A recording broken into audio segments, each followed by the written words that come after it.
change Twitch to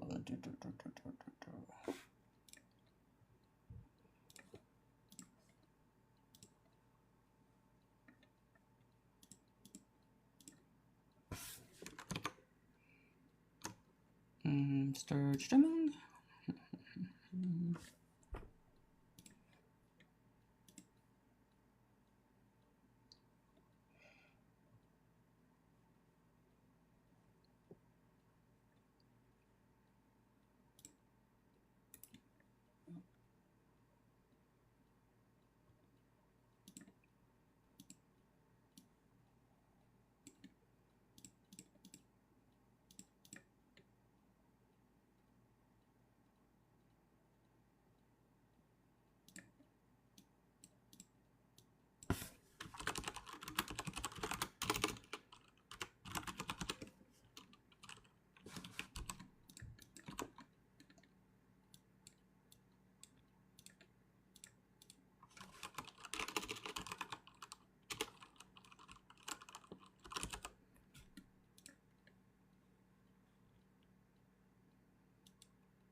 Hey, Cake.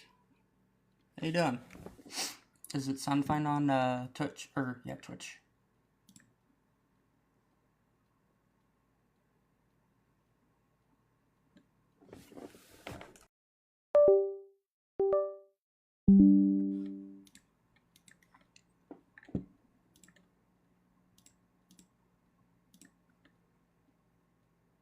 All right, that's good.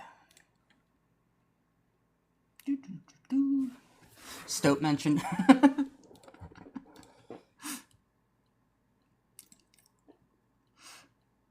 actually changed my I changed how I was doing this so I can now like move these individually. Oh. I can move the text box, ignoring the prompt because I love stoats.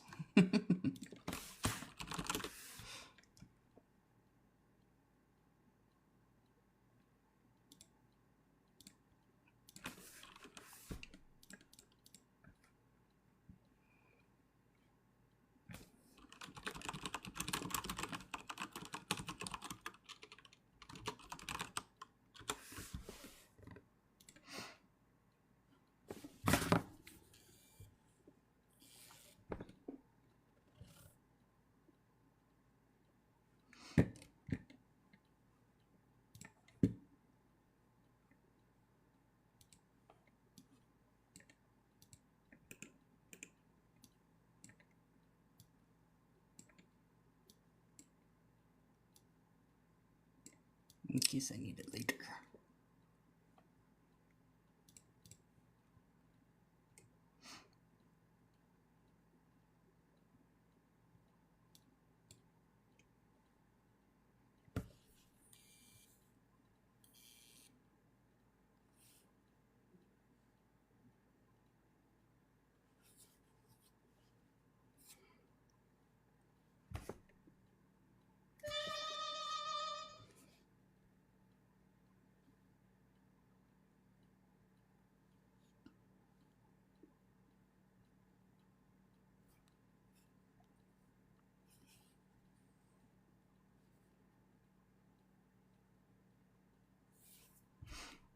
Oh yeah, sorry. I opened up Twitch, or I opened up TikTok on my phone, because I'm on my computer. So yeah, that's why you heard Mission Impossible music,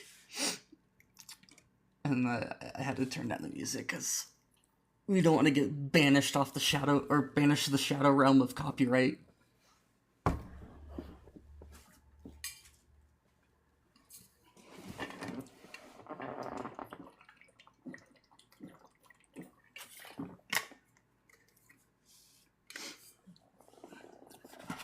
But yeah, I'm just letting people know that I'm live right now, and we are waiting for a guest. So.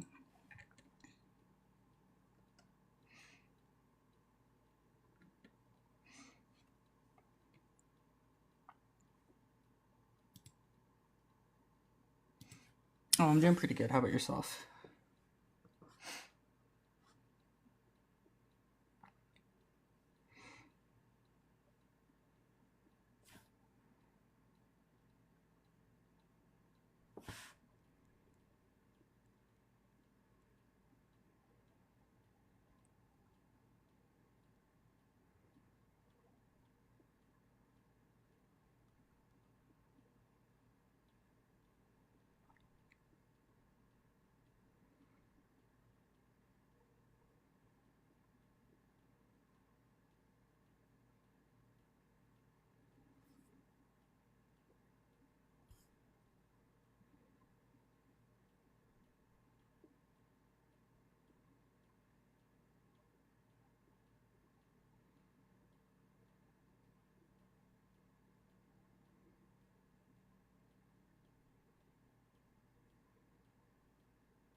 It says requests are off.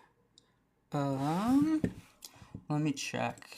I think they should be on. Also, something changed.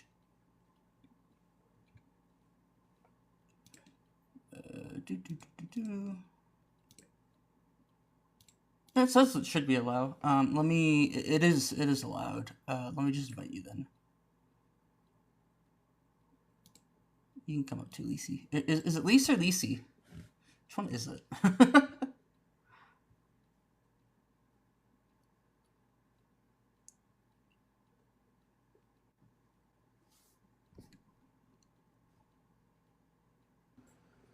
Hey, What's up? not much. How are you doing today? I'm doing fine. Is it Lisa or Lisi? Or Lisa? Lise. Lisa, okay. Lise. That's what I thought. I wasn't entirely sure.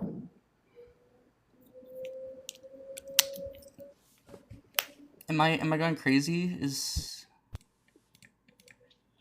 What? It should is The says the request request button button is. should be there. Yeah, that's what I thought. Hi, Cole.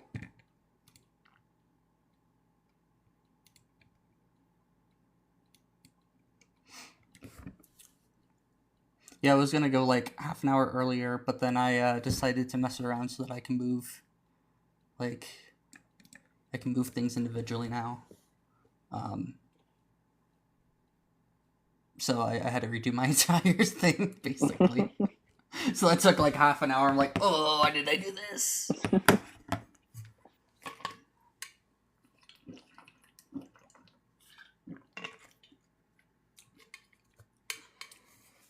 Yeah, people kept asking me, when are you going live? When are you going live? I'm like, I don't know.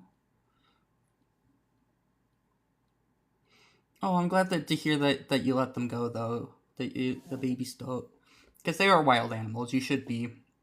I'm always kind of an advocate for keeping wild animals wild.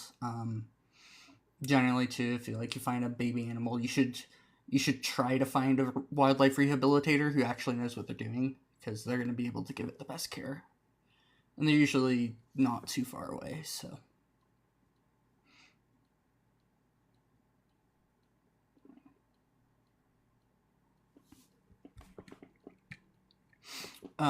Were you here during last stream that I went live on? Um, when was it? Was it Wednesday? Yeah, that sounds about right. It was a couple days ago. I was for a little bit. With the trans topic where we had like 60 views for a minute. It was hmm crazy.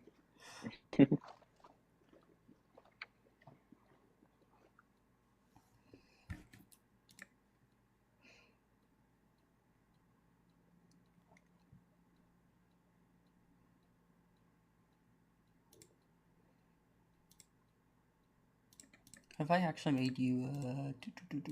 Oh,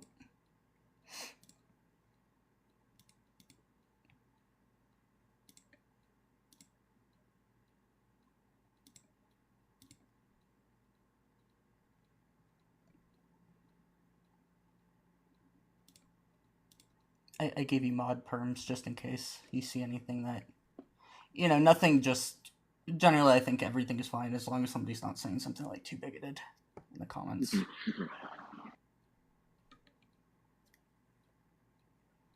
Yeah, but yeah, I have doggy here today too until for another until Wednesday. I still have doggy.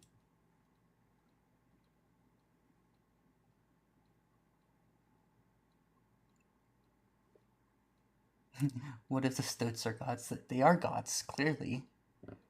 Why wouldn't they be, gods?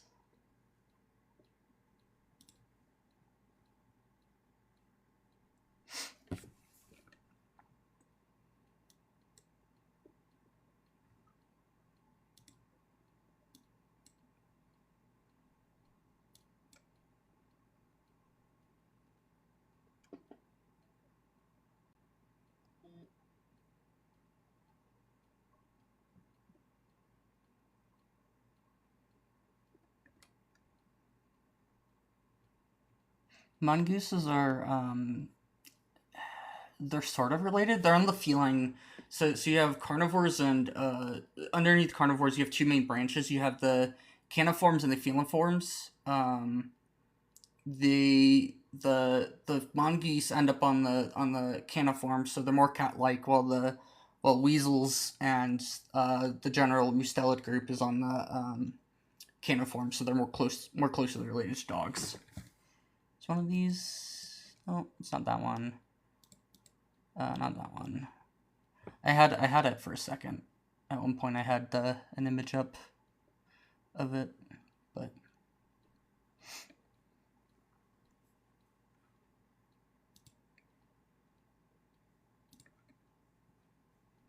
how do you ever go live yourself, Lise? I have before.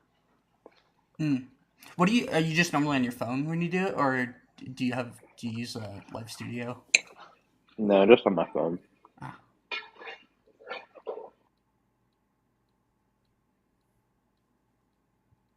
Neither is real. No, stoats are obviously real. You won't often see them, but they are real.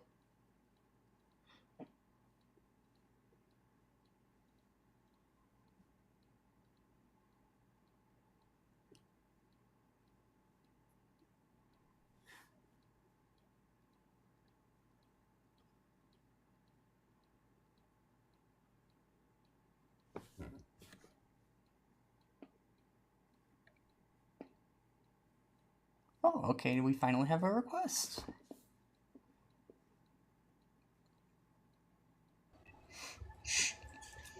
Hey, Zach, could I have your age just for TikTok terms of service reasons?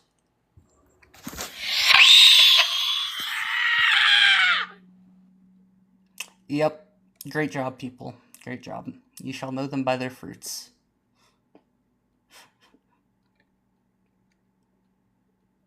I'm sorry for whoever heard that and had, like, most reasonable crash out, yeah.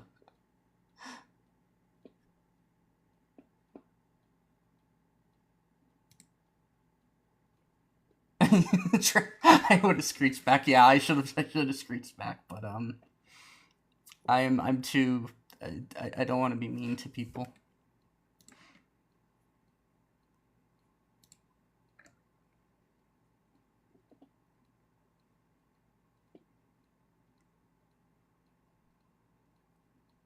Why are so many people saying that, like, stoats aren't real? Stoats are real. They're very much a real thing. You just go out and see stoats.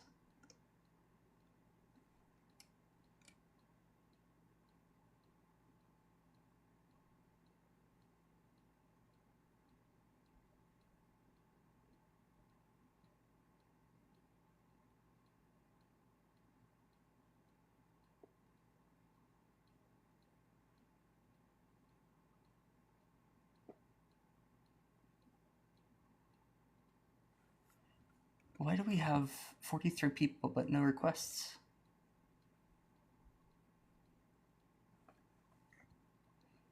If you disagree, feel free to request to join. Except Zach.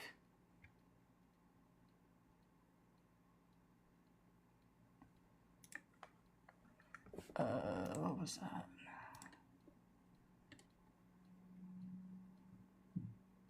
Oh, yeah, I think I tried beforehand. I think beforehand I couldn't give you them. But yeah, there you go. Oh, you have to follow me, Cake, before you can. So follow my account. I don't know why you're not following me, man. Inscription Stoat Propagandist. Yes, Inscription Stoat Propagandist. PO3. Have you ever played Inscription? Lise? No, I haven't. Oh.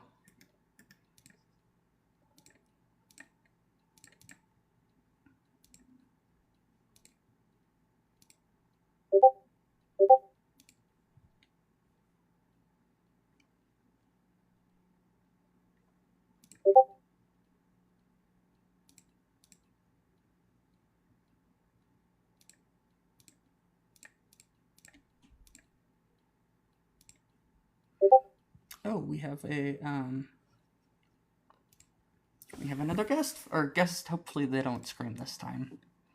Hi, can I get your age for TikTok terms Hi, of service reason? I'm 24. I'm not here to debate. Why Stroats? Stoats? Cause Yeah, look at Stoats, him. Look at this little guy. Isn't he adorable? yes, it was just like, oh, that is so random. So Yeah, those little cute. stoats. Yeah, they're adorable. Stoats, yeah, I know. Yeah, I like stoats. I don't know. My whole I got into stoats actually because of planes. I used to want to become a pilot. But there's Aw. one of Frontier's planes has a giant stoat on the back, and I just liked it. So then I've learned more about stoats, and then I realized they're little assholes that just like to kill things on that, and they're kind of adorable at the same time. It's like, but but why are they so cute if they're so murderous? Oh man, I'm sorry. I just had to come up and ask. I'm on my lunch break and I was just scrolling around.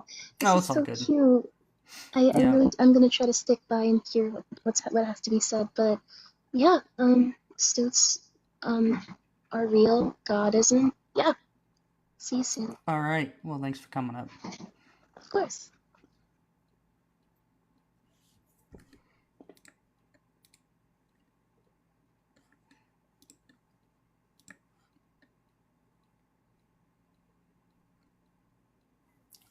Do we have Oh, yeah, you can.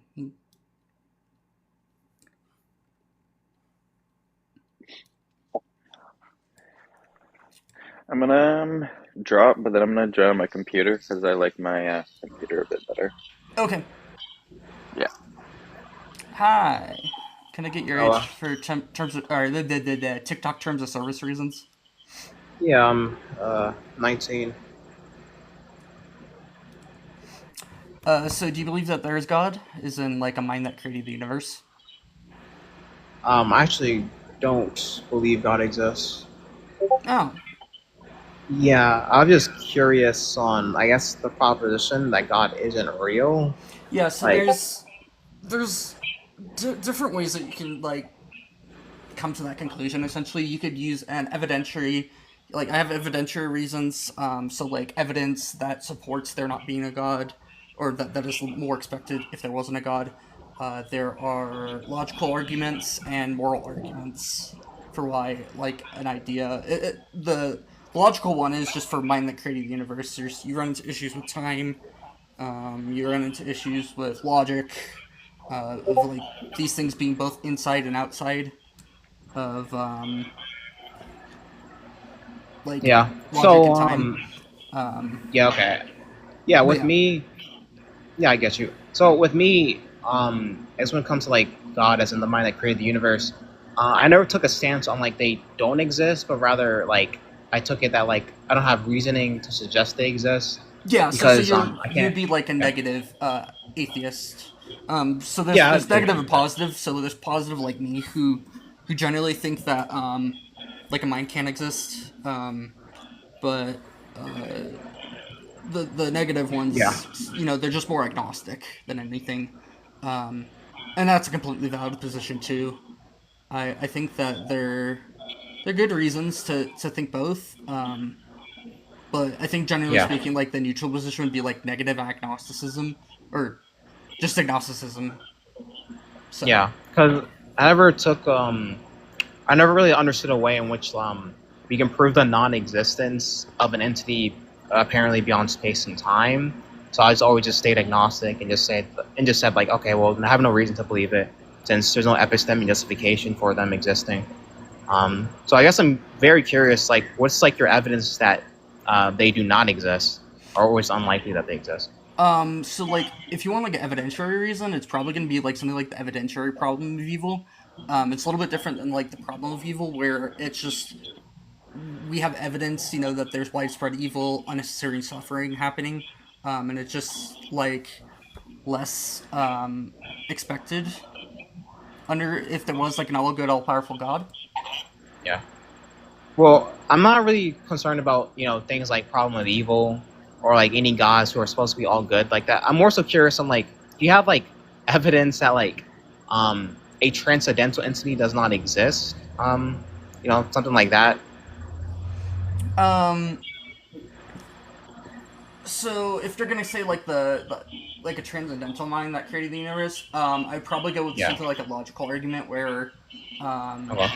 they they run into problems of creating things outside of time, where like creation requires time, but they're by definition outside of time, because Mhm. space time doesn't exist if they created the universe. Yeah. So they just can't do anything because they don't have the time to do anything essentially. You need time to actually create stuff. But if you exist outside of space time, you don't have that time. Hmm. What if the theist takes a view that God um, is within space time? It's not necessarily like in a temporal sense. So like, let's just say I take a view of time, which is going to refer to like Plato's like understanding of time. Plato took it that time was just perpetual existence, right? And then we could take like let's just say Aristotelian view of time, or not Aristotelian view of space, which is just the going to be the relation of things that exist. Mm-hmm. So they more so let's say like take a more fundamental view of space time, right? And they say okay, God applies to those things. Is there still like a logical problem there? Well, I think you're gonna start talking about like we could just point at physics of like our current understanding of space time, and see that time as we understand it is a fundamental part of space time that we can't separate time from space. Yeah, but what if they like take a view that God is like, you know, necessarily like composed of space time, um, you know, something like that. Well, So then they like, didn't create the universe. hmm, Yeah, so it's you basically are in this dichotomy of either being inside, um, it could be like okay, it could be like something like this, right? They take a view that God is the universe, but they just take that the universe has a mind in which it constructed the things within it. yeah, but then I wouldn't call that a mind that created the universe at that point. Just a mind that kind of just like I don't know, like constructed it or made or arranged the universe. Yeah, it would be. I just really wouldn't like consider that a god at that point. Is my big. Like it just doesn't seem like what like when people are talking about generally when they're like speaking of like the Abrahamic gods and other theistic god religions, they tend to believe that these things are like minds that exist outside of the universe that created the universe. So I guess you could hold that it's internal, um, Mhm. but or that they're internal to it. But I just think that that's kind of more of I think you fall more into like deism. I think at that point. I'm Okay. pretty sure that's what deism. Um.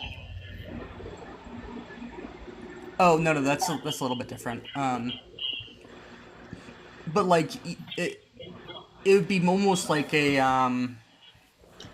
Oh, here we go. He's can finally join back in. Um. Do you know what the word I'm looking for, Lise? That whenever it's talking about like a god that exists within the universe, I think Pantheism. pantheism. Okay. yeah, Okay. yeah, yeah. I think that view makes way more sense than trying to say God is beyond space and time. That's just I think that's silly. That definitely does make more sense, but it's Yeah. definitely way less parsimonious. Yeah, I think there's you run into other problems. I don't think I've really looked into it that much, but at that point, like you're talking about something that has like potentially probably limited power because they exist within the laws of physics. Um, I mean, which isn't Oh, like, I mean, still that's super powerful things, but like you can't go and like create a new universe. I don't think at that point. uh huh. So Um, yeah, I don't know. Like, I'm not a theist, so I am an atheist. So I mean, I don't know like a lot of the things that they hold to. But Yeah, I haven't yeah. actually really talked to pantheists before, so I don't want to also like throw words in their mouth. Yeah, no, I mean I'm not a pantheist, so I don't want to say anything about them either. I guess I'll ask you, what is like your view on the universe? Because I take it that the universe is just all space and time. Because some people think that the universe. So you know how like the Big Bang has like I guess like a world in which is expanding, which we just call the observable universe. But Hmm. presumably there are things outside the observable universe because the universe is expanding. Obviously, to expand, you need space and time. So there's things outside the observable universe, which is space time, that our universe is expanding outwards to. So I take it that the things outside of the observable universe is actually a part of the universe. I just take Yeah. that the universe is just all a space time. Would you agree? Yeah, I'm not sure. I would agree that there's So things my outside of. understanding is that it's not expanding into space and time. It's space and time is expanding itself. So like imagine like you have like a balloon of space and time and you blow it up. It's not like it's hard. Let me look it up. But the So you balloon know needs to like, yeah, but for the yeah, balloon to I know what you mean. expand, you know, Let me look it up. yeah. Actually, it's starting up too. So the general consensus is that space-time is Hi. like the distance of between everything is kind of slowly Yeah. growing. I forget what the general like reason why that is. I think um, there's some things regarding like dark energy based off of DESI data. I'm not super familiar. I've been needing to look at it into it more. Never mind. But did, did I say what you were gonna say, Astrid? Is that why he left? I think they just got annoyed. I don't know. No, Astrid's pretty chill. Oh yeah, I just said what they were gonna say. But yeah, the general consensus is that space time is growing. That like the distance between things are just expanding, caused by dark energy. Yada yada yada. But yeah, there are things outside of the observable universe. The observable universe is like it's not like a physical thing. It's just more of the furthest that something could be, and the light still reach us. Because there's a certain distance at which the space time expansion is going to actually be like faster than the speed of light. So something Yeah. like that we see at the or something that's just at the edge of the observable universe. It Yeah. could go past the observable, and like the light could just never reach us at that point. Yeah, that's kind of strange to me because okay, from my understanding, things being faster than light aren't metaphysically possible. So What's the explanation for that? it's not actually nothing's actually traveling through space time faster than the speed of light in some Okay. sense. But things can be like space time itself can expand faster than the speed of light. At least compared to like 2 points, the distance between them can be moving apart at faster than the speed of light. That does not mean though that these things are moving faster than the speed of light. It's just all relative. So relative to their own space time, they're not moving faster than the speed of light. Light is still moving away from them at the speed of light. So Okay, that makes yeah, sense. it's a little confusing. Yeah. It's a little bit if you were. I know that Lise brought up the balloon idea. It's kind of as if you were to, if you drew 2 points on the balloon and you blew it up, the distance between them would get further and further away. And theoretically, that speed between them could be faster than the speed of light, but the actual they're not moving like relative to themselves in that sense. Yeah. So yeah. Gotcha. Yeah. Do you like usually debate this topic, or is this like first time around? I haven't done it a ton. I mean, yes and no. I've done it once before, and then I also did like trans rights or human rights last time. But Okay. yeah, I just haven't done much streaming. But yeah, God topic is kind of generally like just a go-to. So Okay. Do you have have you like watched Doctor Blitz or Ian? Yes. Oh yeah, I see. Yeah. Lisa's in the Discord server. Cake's in the Discord server. I'm in the Discord server. Cole's in the Discord server. Mackless in the Discord server. Okay. Oh, so you're in is- like the. So you're familiar with like the little community, like the bait TikTok community, then, right? Like. Yeah. Okay. Yeah. Have you seen me around, or do you not know who I am? I haven't. I'm not. Damn. Okay. I haven't gotten to TikTok that much. Oh, okay. Yeah. So like you're familiar with like kind of like the theist, like the theist ethics and like abortion debaters kind of like intermingle, like in like this like little community that we like have on Discord and TikTok, like. Yeah, No. I'm aware it exists, and I know some of the arguments. Constation is here too. She's one of the mods for Ian, so yeah. Type. Yeah, we're well aware of Ian. NW. Yeah. Yeah, I've talked to Ian before. He's a pretty cool guy. So. Also, Cake said, "Who is this guy?" Lol. I'm not a super like known person. I'm just like pretty prevalent. Like at least in like the ethics and like abortion community, like 8 times out of 10 people be like, "Oh, it's Poker. What's up?" So. Got it. So, were you like, did you grow up Christian, or were you like, I guess like you grew up in like atheist household? Grew up in a Christian household. My mom was, she grew up like Roman Catholic. My dad was just like non-denominational, and we were kind of like non-denominational in a lot of senses. And I just kind of over time started questioning my beliefs, and then one day decided to just kind of like drop everything, rebuild up my belief system from the ground up. And it just didn't happen to have theism in it because I didn't see a good reason to put it in. I could explain everything without theism, and Yeah. What do you didn't like. Yeah, if it's not going to add anything to the what is it, like the worldview, I might as well just not throw it in. Yeah, of course.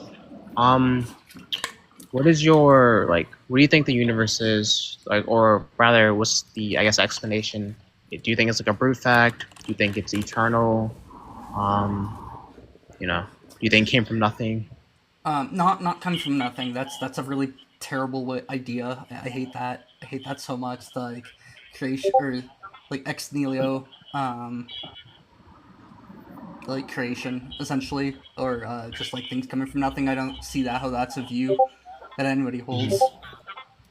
Yeah, there's one guy I know who has that view. I don't remember his name, but he's a guy who thinks that there's no issue with the universe coming from nothing, which I don't know about that.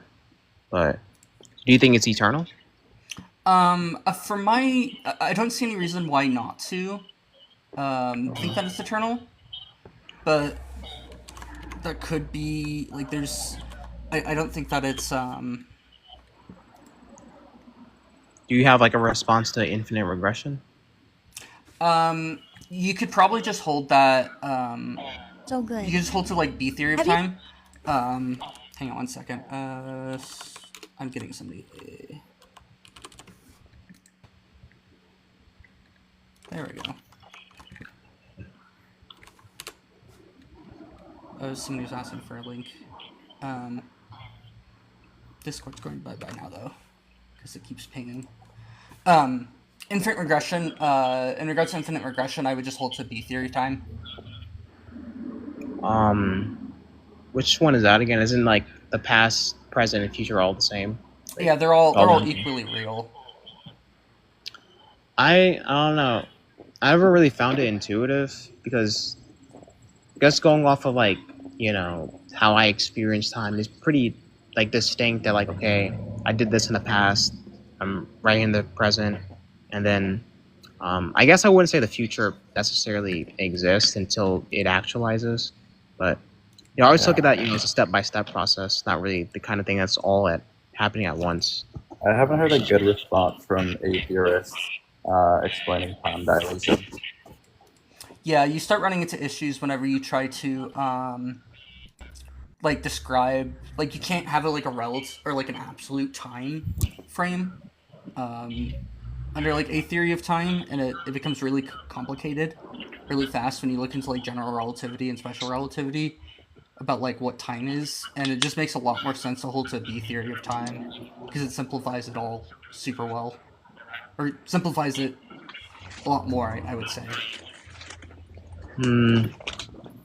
Okay. So I guess like, huh?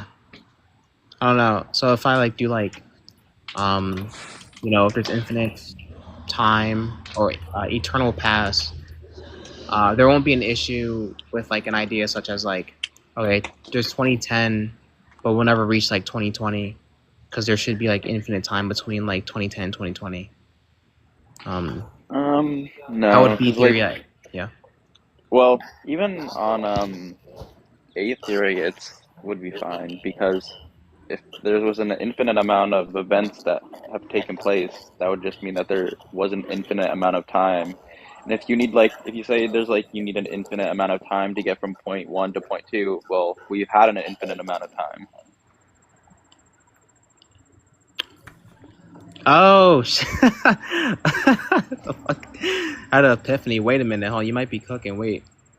Wait, yeah. I forget. I think I heard that on Monkey Boy's stream. I forget the exact wording, but it was something like that. It's like if there have been like an infinite amount of events, then like there's been an infinite amount of time, and that's what's like needed to get. If that's what the objection is, that you need an infinite amount of time to get from like point A to point B. Well, we've had that. Yeah. Yeah, it just happened. Like Huh. it makes sense too. It's like at least it's like consistent with the idea that like the universe could be infinite as well. Because then all of space time is infinite in 4 directions essentially, or 4 different what are they? Not directions. Continuums. That's the word. No. I'll definitely try to use that argument. I'll look into it. Is there like a name for it? Mhm. Or Like what would the you like? infinite Just amount call of that? time passed, like we've had an infinite amount of time. I don't think it's like a formal argument. Try. I would just like throw ideas into ChatGPT for that. I would say Yeah. Okay, I quantum bet. eternity theorem is possibly what you're looking for. I think it's a bit different, Yeah. but yeah, But that would get you there too, I think. maybe. Let's see. Let me see. Let me try and see if I can find anything. Let me see this.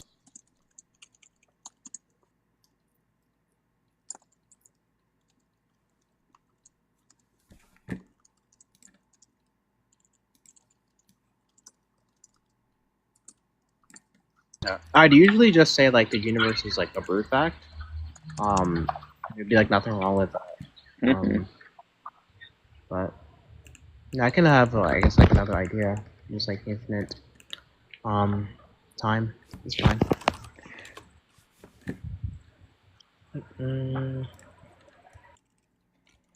Point A to point B. Yeah, so time is kind of a weird thing because it's like it is a unit of measurement in some senses, but it's also like it's more abstract than like a pure distance-based measurement.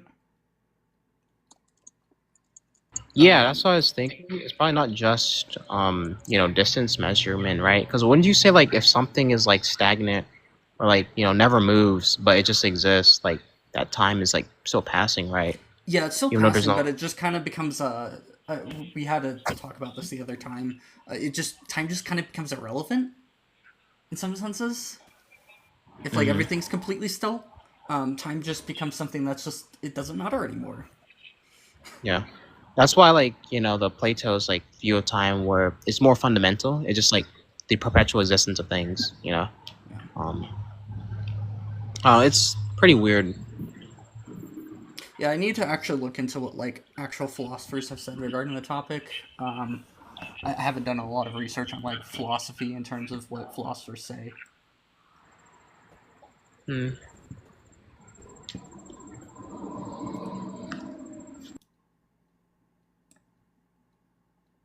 Okay. Do people ever say that like infinity, like within the universe, is like metaphysically impossible?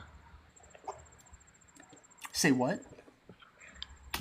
Have you ever run into anyone who would say like true like infinity like is impossible, like metaphysically speaking?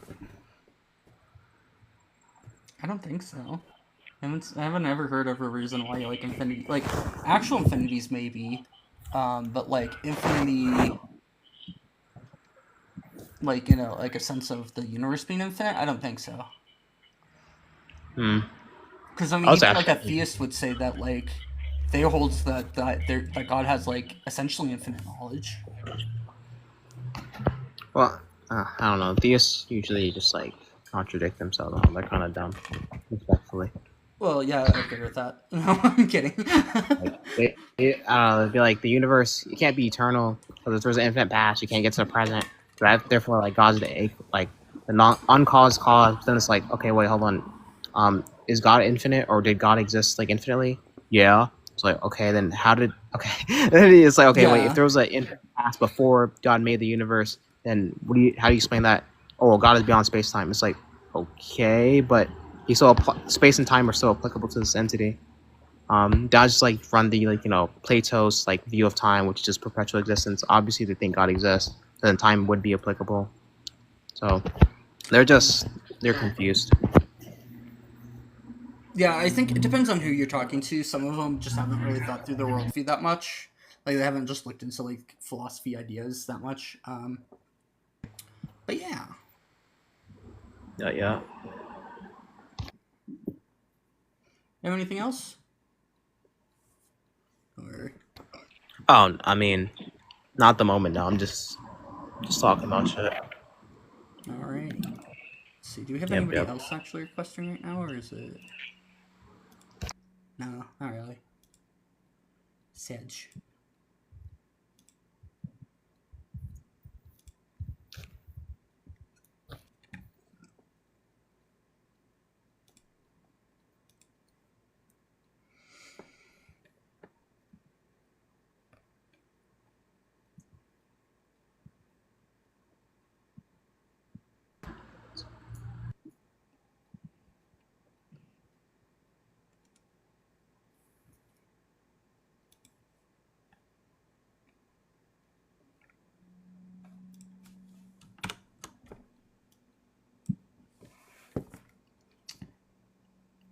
Yep. Wait, Cake, as a part of Cake says we Plato's cured thing, theism. Problem solved. No.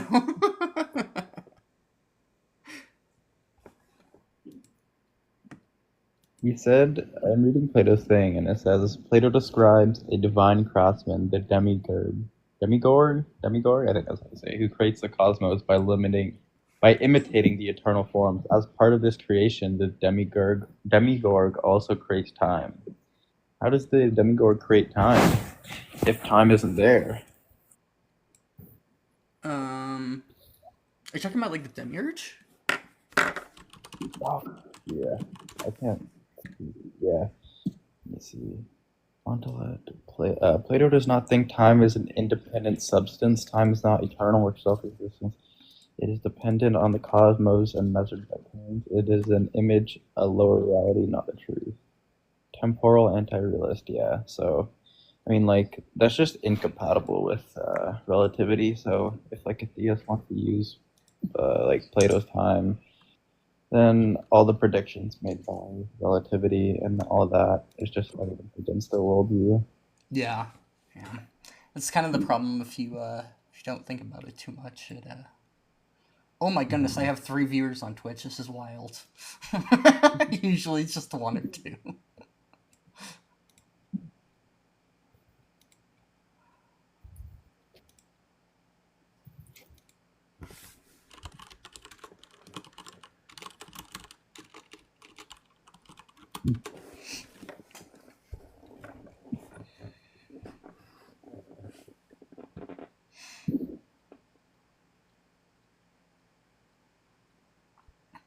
Yeah, but yeah, that would be. I think if you're mentioning something that Plato was talking about, then yeah, I think it's demiurge. It's the pronunciation of it. Don't need any of these tabs. Go away, tabs. Apparently, to Plato, time is not fundamental. Eternity is. I don't know what an eternity means without time, but Oh, we have the actual op now. We have somebody requesting. Wow. Hi, could I get your name or your age for TikTok terms of service? 21. All right. Do you believe in a god? I now believe in worship and stoats. All right, you've converted me. Oh yeah, I'll hear the mighty weasels. Yeah.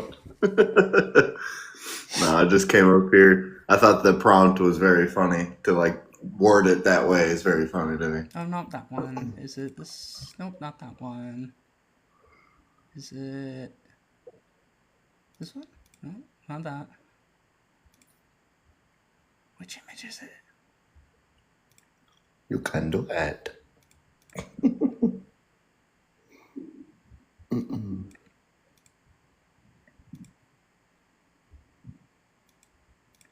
Okay, so it's. Oh yeah, there's the other stoat. Yeah, stoats and what are they called? Sables are so cute. Yeah, sables are they're Like members of the beasts. weasel family or the weasel Yeah. family. I think it's actually is it? Yeah. Yeah, it's family. It's I'm not order- opposition. I just thought it was funny. I can drop. Oh, it's all good. But yeah, yeah. I found that it was kind of a funny prompt, so I'm like I'm gonna run with it, and it Yeah. just kind of stuck. So Yeah, it's pretty good. It's pretty good. One of my buddies, he uses dinosaurs in the same way.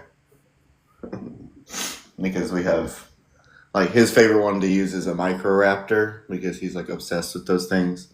But he'll be like, "Oh, this is real. Your God isn't. Like, we have physical bone evidence of this thing." But, yeah. Yeah, stoats are actually the type species for the genus of which one is it? It's the genus of weasels. It's Mustela? I think that's what it is. Mustela ermine? Yeah, Mustela ermine. It is Mustela. personally, I'm partial to salamanders. So I just Salamanders are don't know just if those are lizards are just they're just the reptile form of stoats. I'm convinced. basically. They have the same body plan, a longer tail. Yeah. They can climb stuff. You know, they eat stuff. They do. They do eat stuff. They like the They get water. Yeah. So where are the stoat Yeah. snakes? Where are those at? No. Dude, snakes, I don't know. Are stoats and like ferrets related? Yes, they're in the same genus actually. I'm pretty sure that they're weasels, like true weasels, stoats, and European polecats. Is that's what ferrets are very closely related.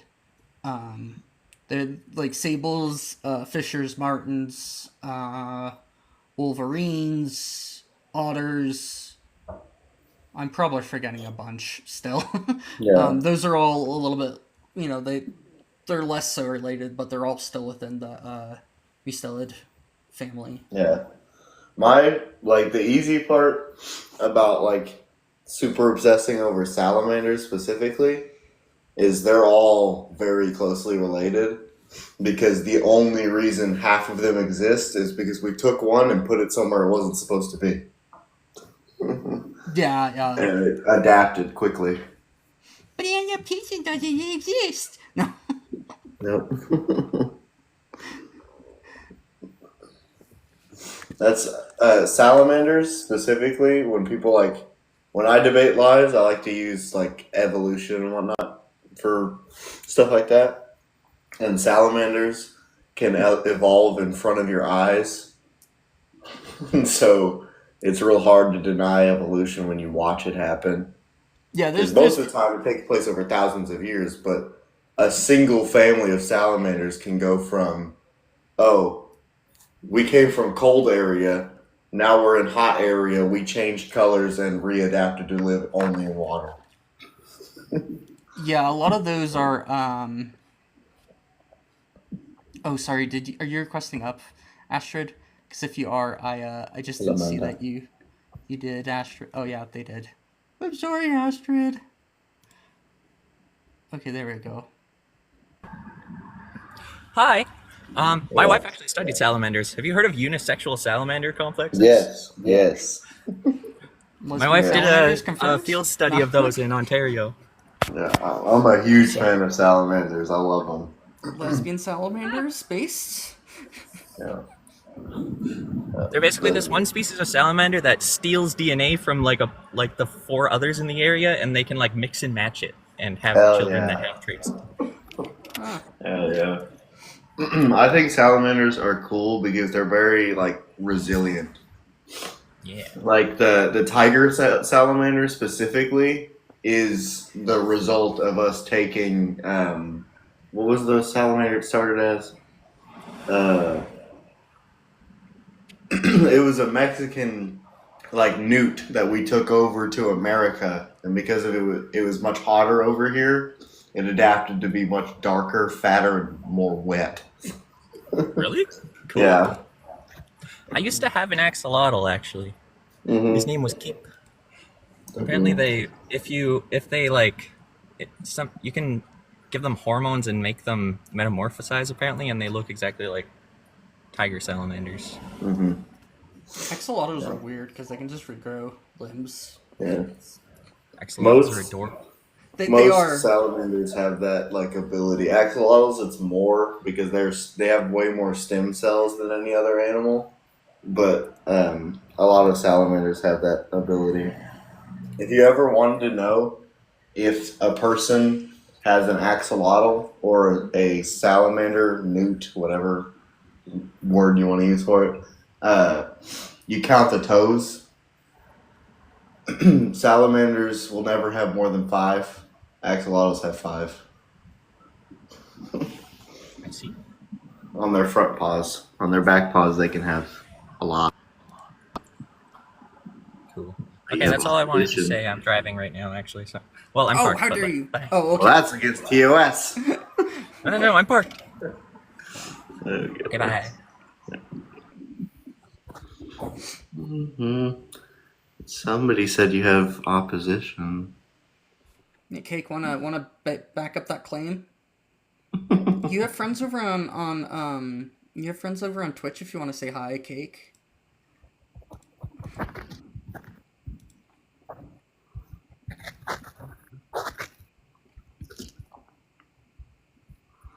Alright, well, I'll let y'all have y'all's little live. You have a good one. Yeah, you too.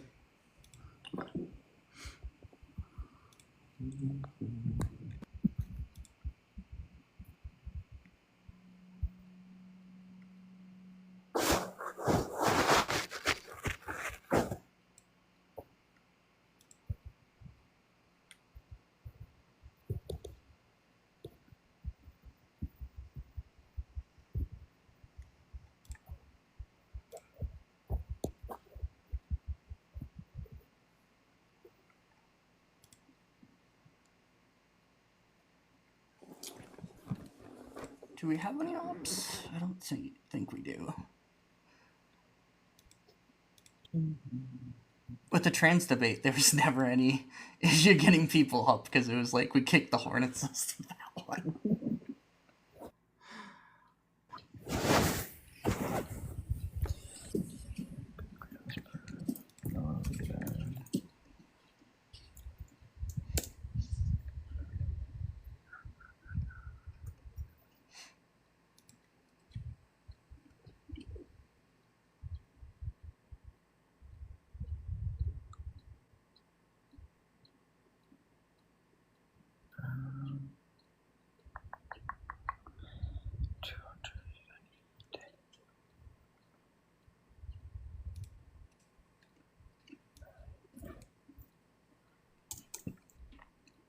Do you have any plans for the week or for the day, Lise? Or I gotta cut the grass later, and I might do some. No, I should do some homework.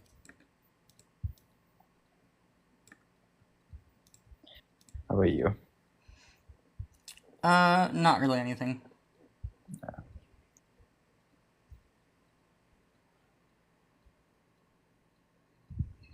Oh, hi, Michael. Michael's I haven't talked to you in a minute.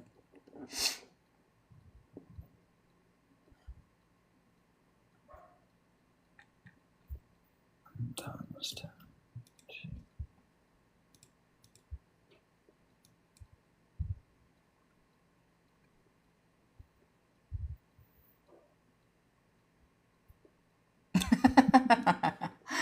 One dude said Jesus told him not to request up. It's Xanadu. Now that's where I am in Xanadu. Okay, I'm sorry. I'm sorry for that. Xanadu is an awesome musical.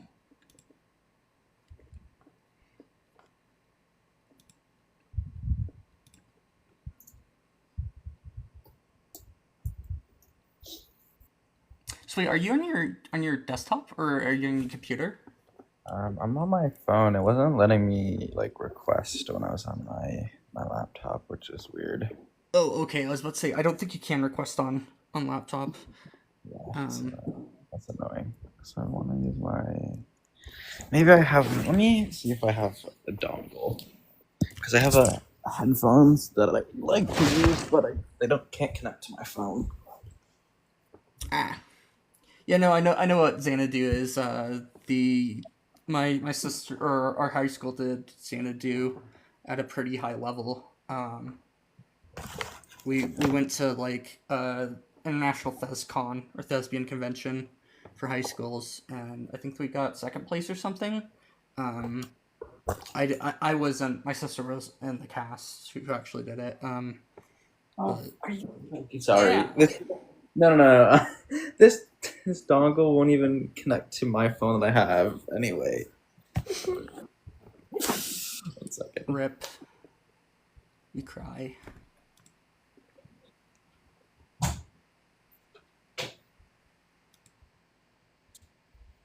Oh wait, maybe I can. Oh, what if I? Oh no. Oh. Yeah, no. The actress would probably be Olivia Newton. Hold on 1 second. Is Doggo? Yeah. Can you open your door so Danny Boy can come in for a while? Yeah. Come here, Danny. Okay. Yeah, good boy. Come on.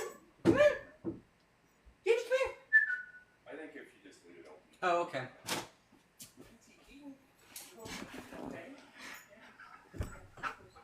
Hey, Danny. Come here. Hey, buddy. I have Doggo. Oh, and now he's abandoned me.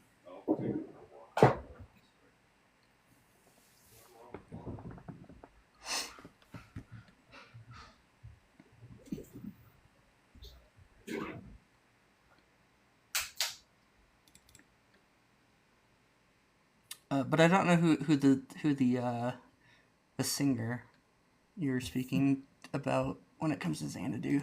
I know of Olivia Newton-John.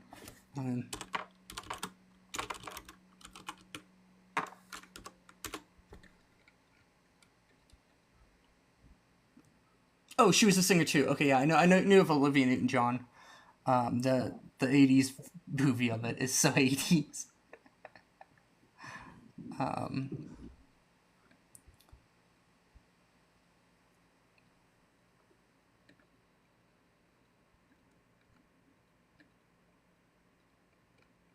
What if I don't think there's no way to switch, right? Let's see.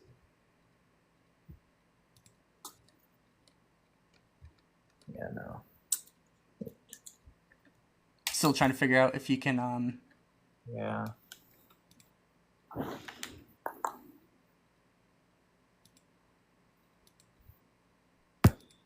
I'll figure it out another day maybe.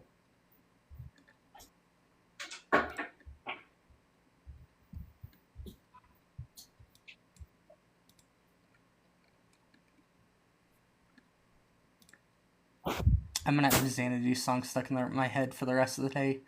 Chrissy Xanadu.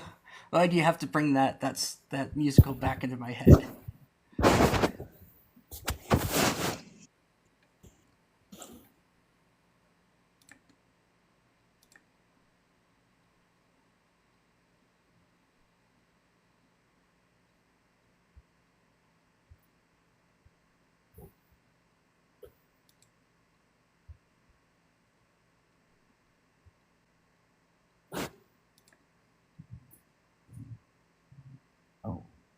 Oh no, I like the musical Cake. It's just gets stuck in your head. That's why.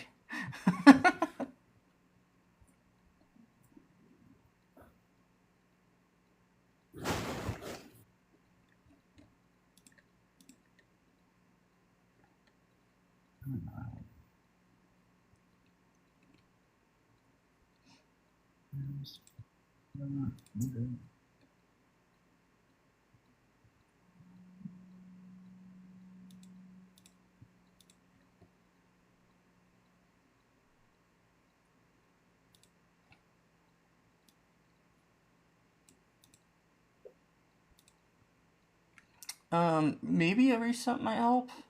A restart. I don't know. At least probably would know better. I don't know how restarts and stuff work on TikTok. I don't know. It probably would help. I already had like 40 people in here before. Yeah. I'm just gonna restart it then real quick. Okay.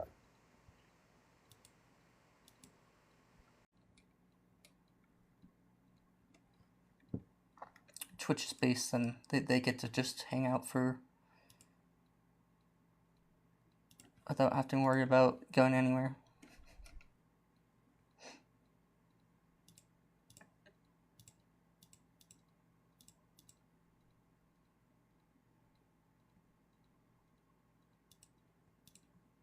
Oh,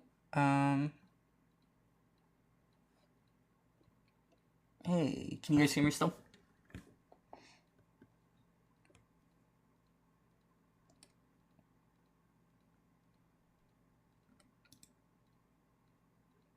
Oh, okay. Yay.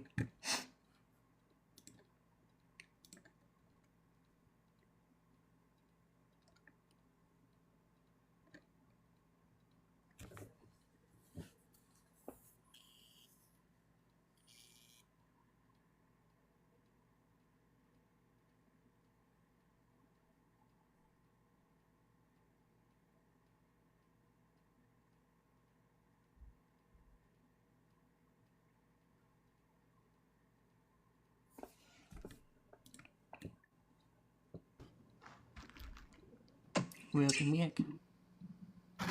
Huh? I said welcome back. Oh.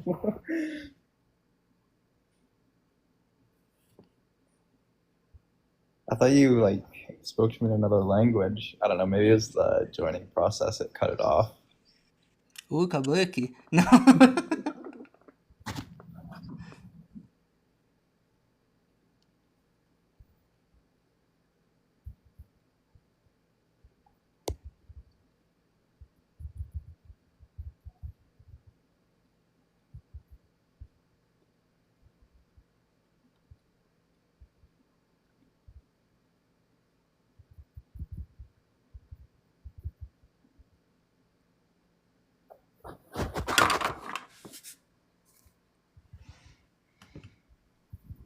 Typing words for engagement.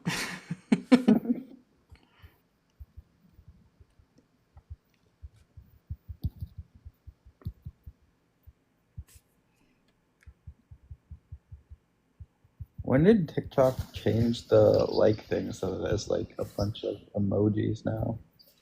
I don't know actually. I think it was somewhat recently. I wonder why.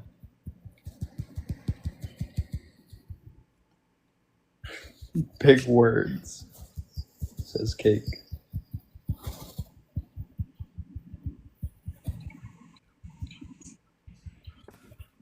Danny.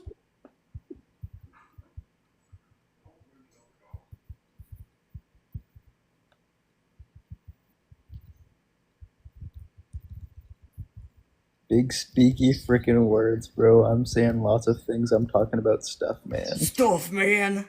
What type of stuff?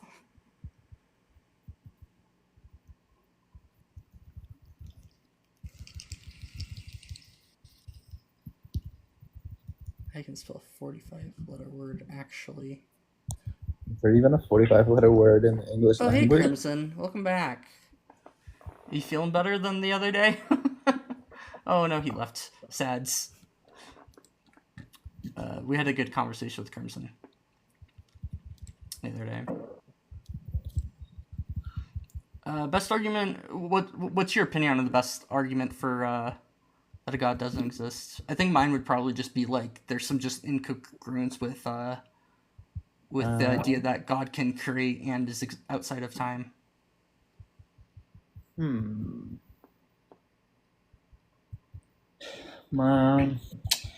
I kind of like the what's it called? The impossibility of omniscience. Ian used it before. It was like let me see if I can find it. I know I have it in here somewhere. Is it that you end up knowing the same things that like you have to know that when you know something, then you know that thing, and then you know that thing. Is that what it? And it goes in for like infinite regress. Cantor's theorem. Why can't I find it now? The subject, God change.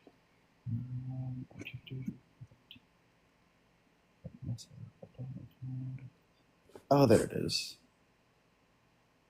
Yeah, it's with Cantor's theorem. It goes like, for any like set, there's a power set which is larger than the set. So if you like define the set as all knowable things, you have a power set of which you can rearrange all those knowable things, which but you can't know them because they're not in the set of all knowable things. So you have true things derived by it, but it's not known. And if you define omniscience as knowing all true things, then it's just impossible to know those true things because they're outside the set of all knowable things.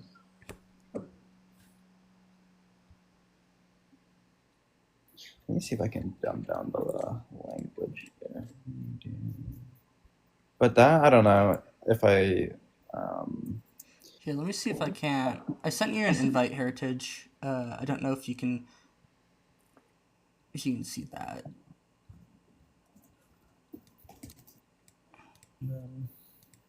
It said you declined. I like the single ontology one as well. Hi. Oh, hi. Okay, so the guy who said Jesus told him not to request his back, he was there at the beginning of the last live. His name's Matthew G. I'm gonna send him an invite. Oh, okay. See if he takes it, because he says I speak for God. He declined. Good job. Come on up, Matt. What are you scared of? If Jesus is telling you not to request up, what is he scared of? I mean, You were here last time, right? Me? Yeah. Yeah. Remember this guy? Yeah. I will not disobey Jesus.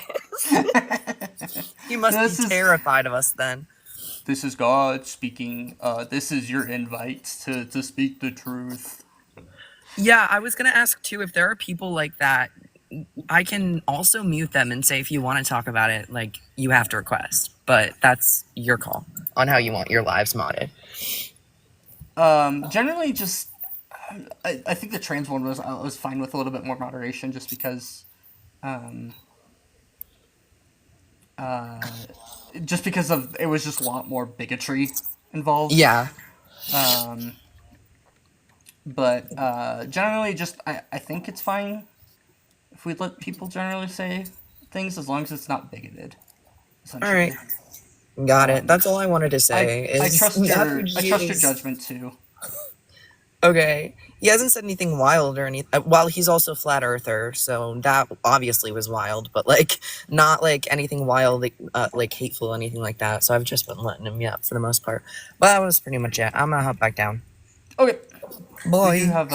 We do have a request here too. So, Borzingo. No? Hello. Hi. Can I get your age just for TikTok terms of service? Yeah, I'm 24. Oh, okay. Do you believe there is a I God? see what you are. All right. What Stoats am I? aren't real. Stoats are not real. Have you ever seen a stoat? No, but they're weasels. Exactly, and yet They you're don't trying to like to be convince these seen. innocent people that stoats exist when they clearly don't. All right. Very clearly, they do. You can go to the zoo somewhere. I don't actually know. Do any zoos have stoats? Surely they do.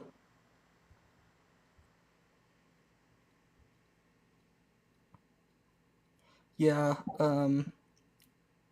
they're not too common though because yeah, they're actually weasels and they don't like being seen. Go figure.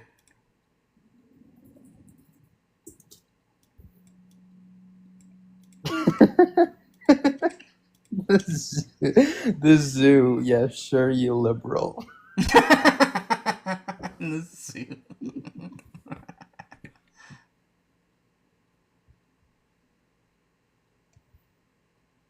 Yeah, George, can you chill with the spamming? It's weird. Heritage, are you on mobile? I don't know if did he say if, or did they say? I can't. I don't want to assume their gender. I don't want to be mean. If they were on mobile or not, because you can't do it on can't go on desktop, I don't think, and request.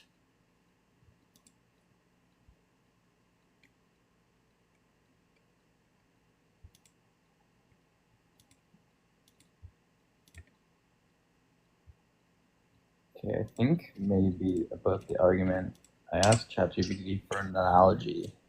It's like, okay, so imagine a library that contains every book. We'll call that P. Okay. Oh, Then- we got a request finally. He was able to request. Finally, hello. Yeah, it's weird. I just went through a few lives and came back and it's working, so. Great job, TikTok. Your app is amazing with no flaws whatsoever.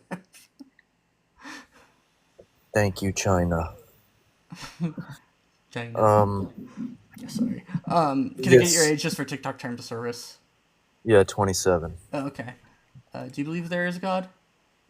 I'm an agnostic, but depending on the day, I sometimes lean towards the existence of a god, sometimes the other way. Is it more like a nondescript theist kind of, or not? I guess the god theist, that or is it? the god that I sometimes lean towards is like a classical theistic one, not like a god of any specific religion. Would you hold that like this God created the universe? Yeah, it's a creator, like classical theistic, like the god of like Aristotle, Aquinas, just what you can prove through or argue for in terms of classical philosophical arguments, but sometimes I'm convinced the other way. I'm been in a loop like this for a while, just in perpetuity, I think. Well, I don't think that the idea of a God creating the universe is a logical idea. I think that you run into contradictions of a God existing outside of time and inside of time at the same time, or needing to, which would be just direct logical contradiction, which means that it's just directly impossible. Yeah, where's the contradiction in that? A God existing inside of time and then a God not existing within inside of time at the same time. Because in order to create, you need time, but you can't create time before there is time, or you can't have time before there's time, and space-time is inherently interlinked with each other. So to talk about time before space is that's just like I just think that that's a kind of crazy thing to Yeah, talk so like about. time is not like you would agree that time is not infinite, right? I would hold that time is infinite. Actually, I don't have any reason to think that it is finite.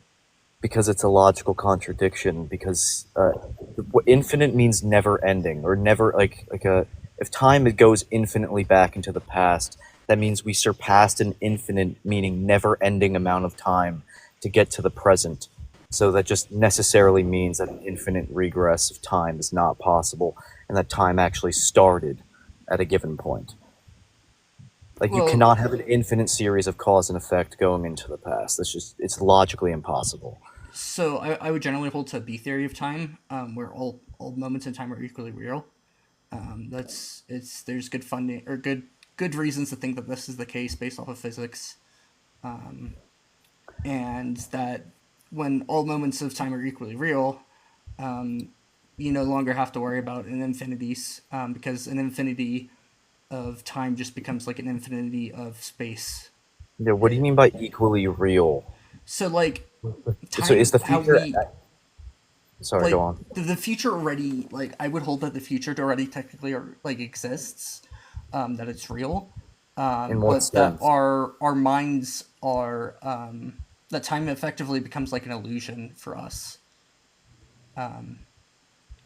because when you try to talk about time using things like general and special relativity, you can't have any sort of like absolute reference time. So it makes the idea of a like the A theory of time breakdown. Um, Yeah, but what do you mean that the future exists? Like, do you mean that like in like a deterministic way that like atoms will keep bumping into each other in the way that like they're going to, and therefore the future is just going to necessarily happen? Or like what do you mean by like the future is just as real as right now? like I Like would, 5 minutes down the road exists. 5 minutes in the future also exists. yeah. I mean, what do you mean? Um, Like the concept of that exists? Like our ability to like conjure up like explanations of like what 5 minutes from now will be like that exists. No, like it like actually. Yeah, but like why? so the best way Uh, to describe it is if you had like a particle. Um, Here, let me see if I can.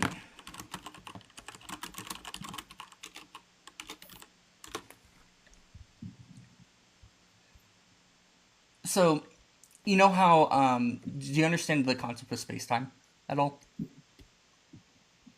Yeah, like general relativity.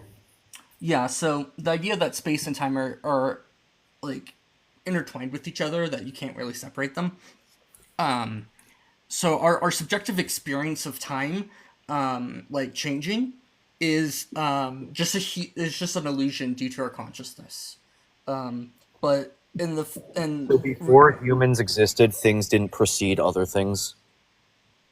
well, I mean, on the time, like time is essentially there's still like a timeline essentially. Yeah, but when I'm talking about time, I'm literally talking about a timeline. Like there's like, a series of events. Mhm. Like because like there was a time where humans didn't exist, and yet like there were still like ages of the Earth. Like obviously we're creating these like age classifications, like eras, epochs on like the history of the Earth. But there's still like one animal type of animal still existed prior to the existence of another animal, like before humans were able to were even around to think about like the distance of time between two things. Things precede other things. Like that's what I mean by time, a series of events. Yeah, so like temporal relations will still exist in under B theory of time, that um, these like things can happen before and after the fact. It's just they're just on different points of the timeline essentially. Um, so like the idea is that like if you were to trace like a under like a B theory of time, if you were trying to like visualize it in a way, if you had a particle moving throughout a space, you could almost like vision it as like that particle becomes like a string along the path that it takes. And that if you looked at each individual slice of time, you could actually see where the particle is. but under the B theory of time, that like in reality all these exist all at once.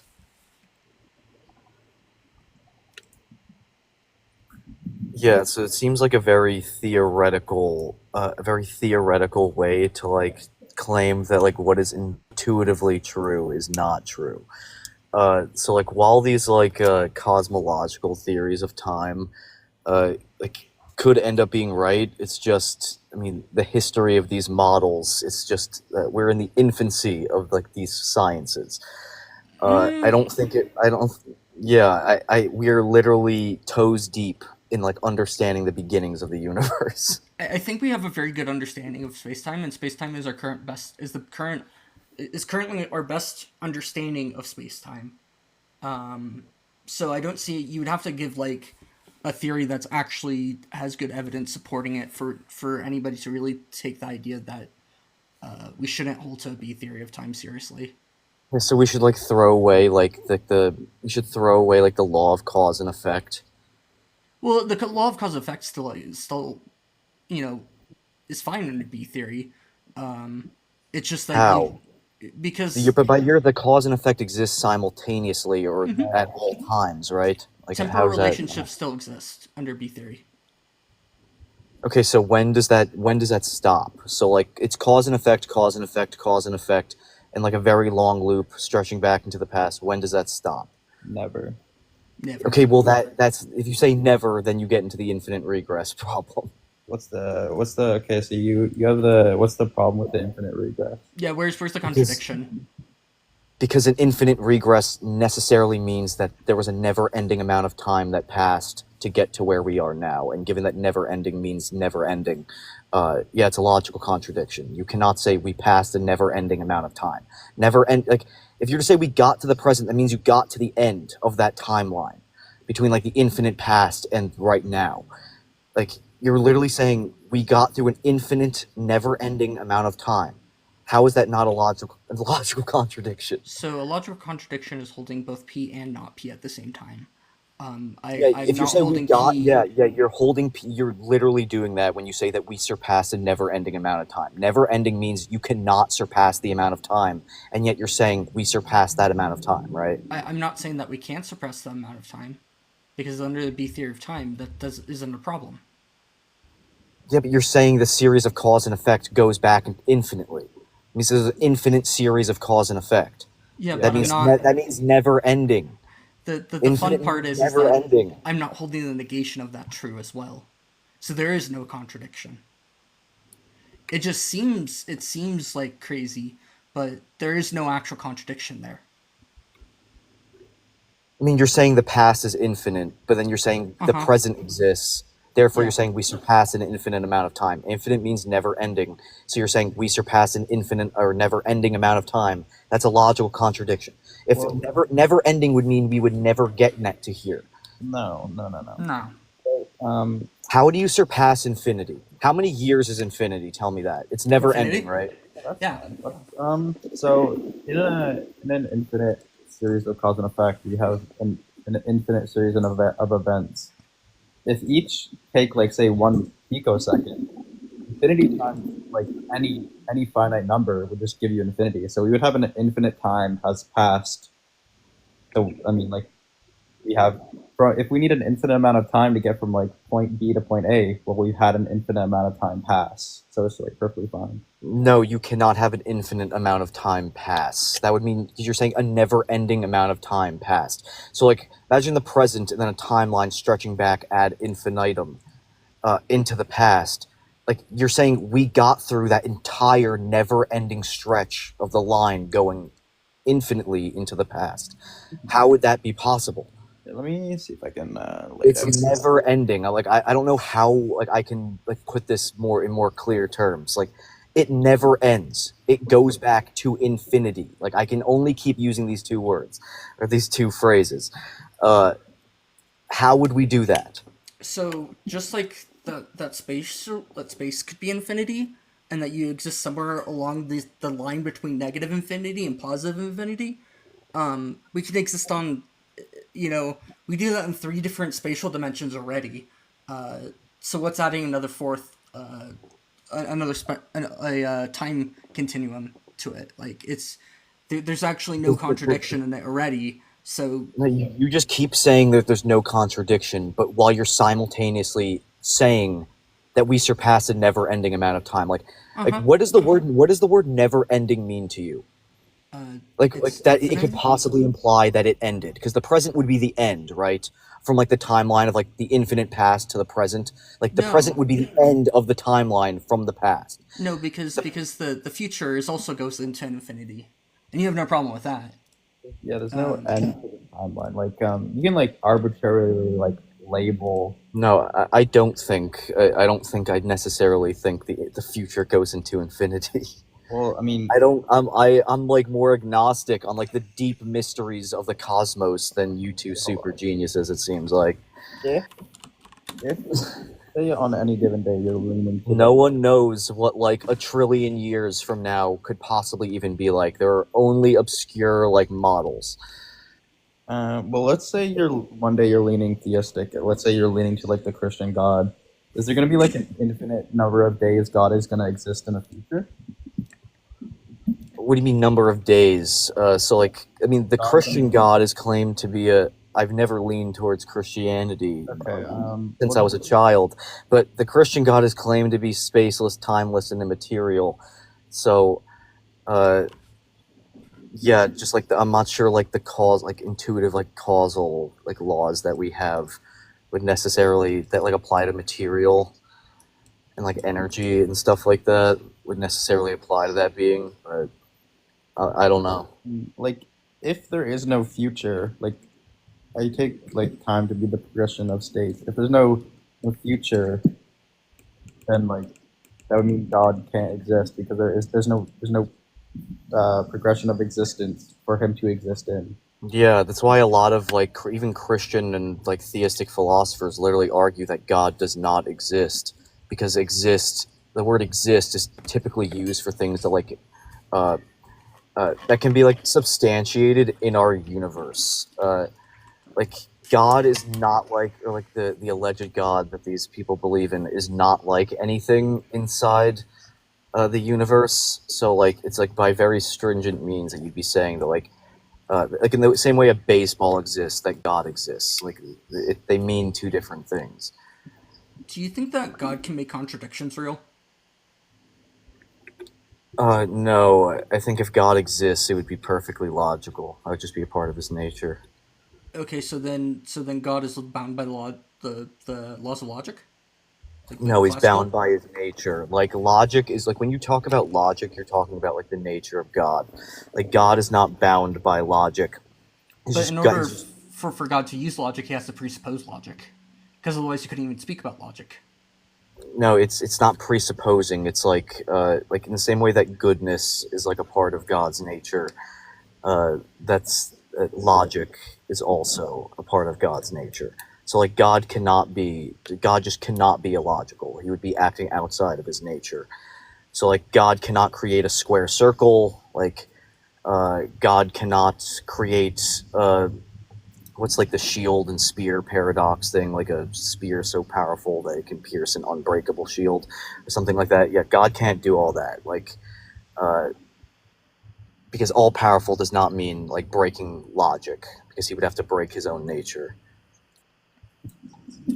But wouldn't that lead you to the fact that it's either, so my understanding of logic is that it's either something that's like a preference to a mind, or it's something that's externally imposed on them. I don't think that this notion of it being like just nature is like coherent, because it's either a choice or it's not a choice. It's either No, it's like choosing a square circle, like what do you mean a choice? So like square circles don't exist, cannot exist because of a choice. It just seems to be like built into like the nature of like, just like built into the nature of like how things work. Like one thing cannot be, they cannot hold like mutually exclusive like attributes at the same time. Well, yeah. So we're bound by we are bound by the laws of like classical laws of logic. So that's why a square circle can't exist. It can't both, that's just due to the law of identity and law of non-contradiction forcing them. Like a circle can't be a square. because being a square implies not being a circle. So, but whenever it's if we're talking about a god, it's either going the law of non-contradiction says it is either, or the law of excluding middle and non-contradiction say that it's either a choice or it's not a choice, or preference. So if it is a choice, God could do illogical things, but if it's not a choice, there's something outside of God that's enforcing it on him. Meaning that so there's like something more fundamental than God in this. yeah, so you think like God is being like bound by his own like attributes? Well, he has to be bound by something external to him, or it's just a preference. Yeah, well, like, look, I mean, like like a classical deity is like an agent, because like that's how you explain there like being like no time, like before, I guess space time, but there still being like a willful decision being made to create. That's like the classical explanation. So like, would that God be bound by like his own attributes? It's just I don't know. That is one way of looking at it. I just think it would be this God is just not capable of doing things outside of its nature, and its nature is like just, I guess, the only non-contingent being that exists. So if this is the only non-contingent being, then his I guess that makes the attributes of that being more valuable, and that's why we value logic. I also don't really know what it means to be a mind without time.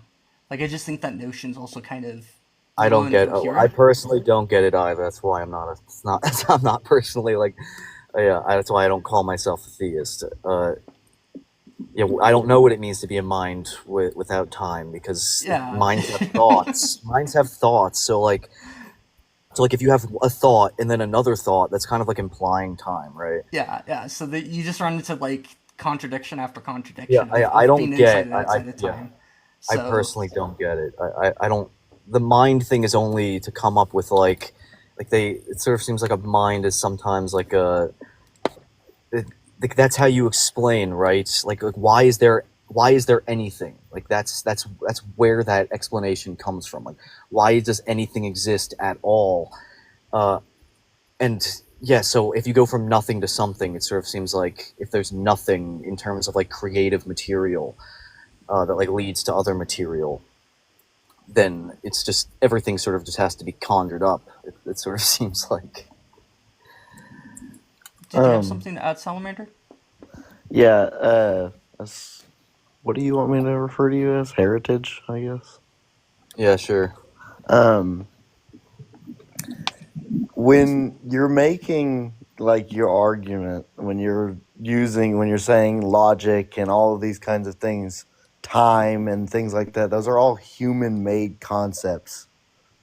Meaning, if your God exists, you cannot like use those to describe or Okay, like. all right. Do you think like, I mean, look, this is just a very contentious topic.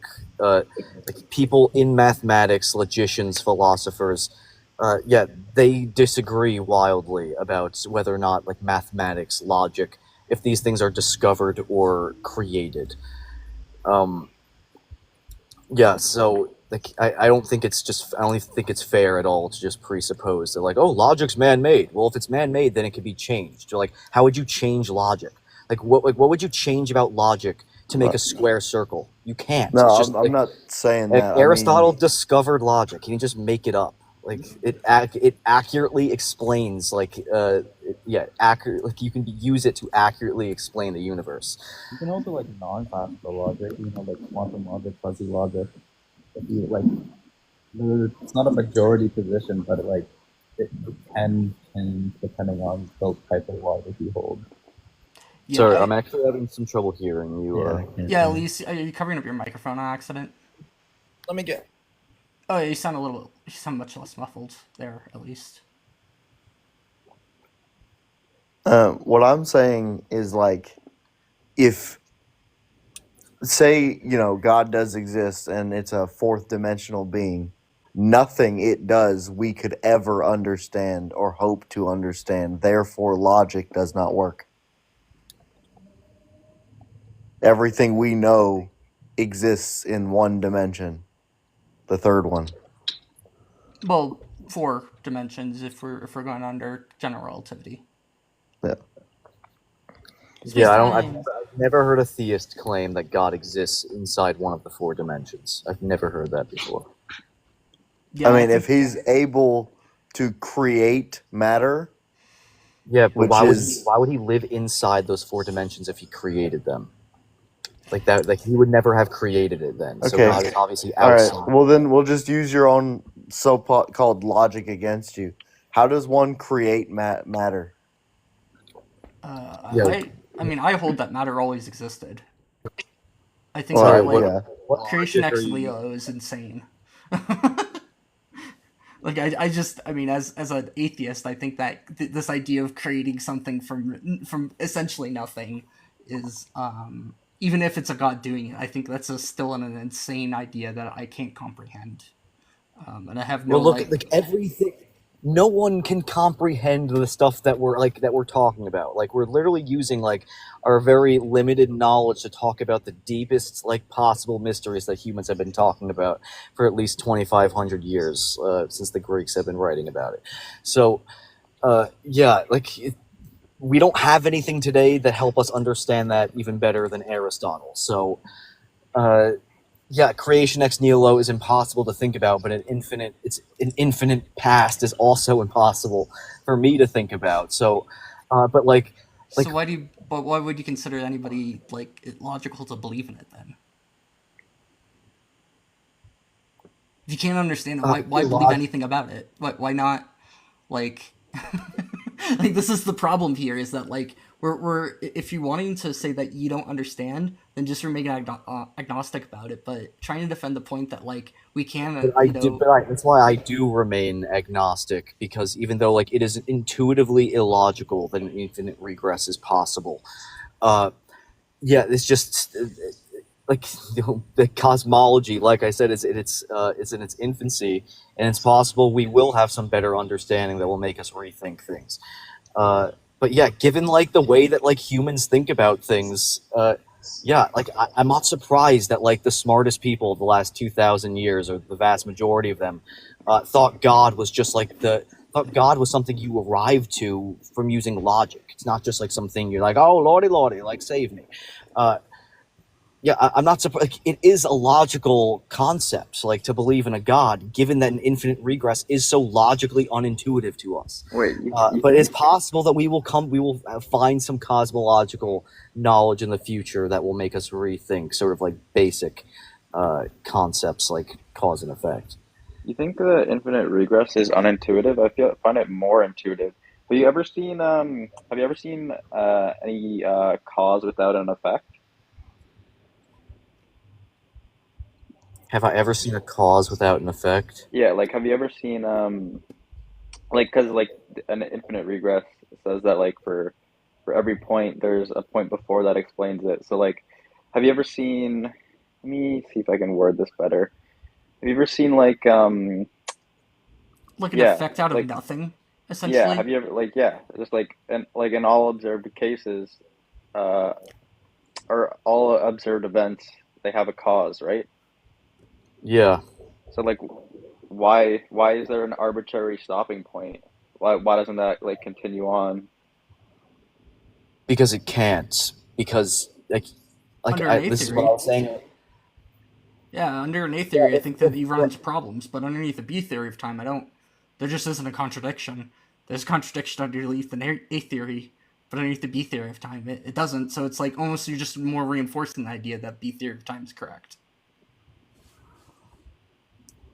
No, but that wouldn't necessarily be doing that, right? Because like that's only like that would only be necessarily making B theory correct if you want to stick to there being no God. Because yeah, the infinite regress is impossible under A theory, but like you can't just say, oh, an infinite regress is impossible, therefore A theory is wrong.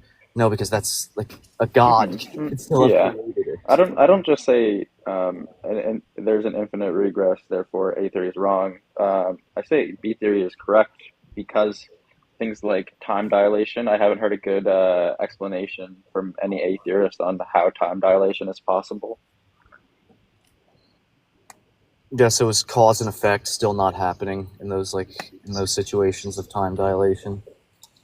They are, which is like expected under both views, but like A theory states that there's like a universal now, but with time dilation, there's now is a relative sense. Yeah, you could have more time passing. So like if you're close to a black hole, you could experience 1 second passing, and then the person far away from a black hole would observe like 10 hours passing. So like you're essentially having different measurements of time passing. Like, so which one is like the right one? What's the objective now? Yeah, it's a good question. I'm just sort of not, like, it just sort of seems like the law of like cause and effect is still happening in both situations. Yeah, under B theory, these like the cause and effect are like temporal relations. It's just you're just putting one after another in the timeline, and that would make sense that we still have an order of events in a timeline. That makes complete sense. It's just that this whole timeline just happening all at once is essentially the way to view it, and that our intuition and our feeling that this is that time is passing is in fact actually just our consciousness doing it. All right, well, I'm gonna definitely look more into B theory. I'm only I'm pretty much ignorant of it, but yeah, I will look into that. But I appreciate a good conversation. Thanks for having me up.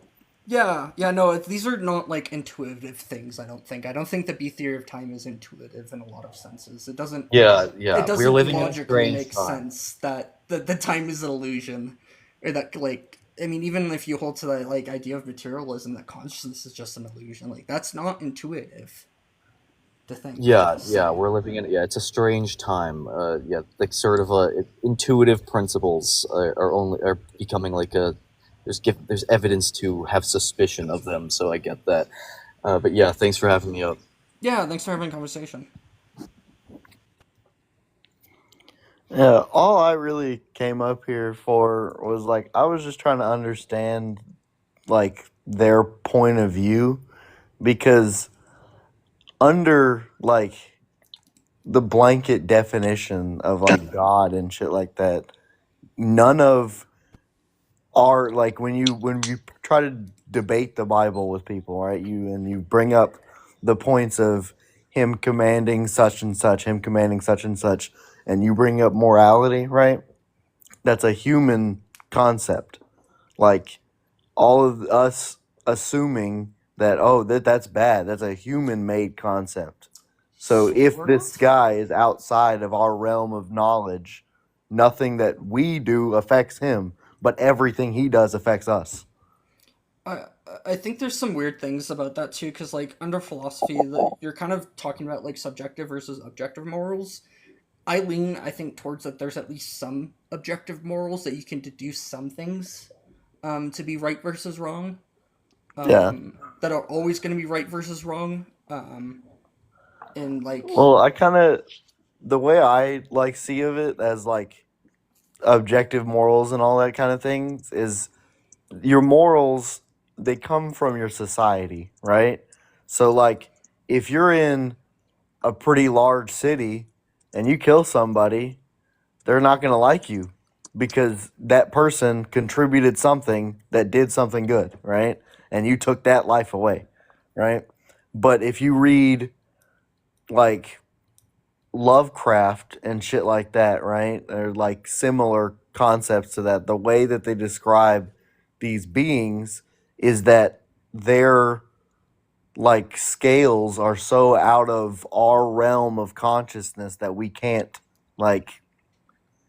say what they're doing is good. We could think it's good or we could think it's bad, but it's not like we have no idea how they think of what they're doing, right?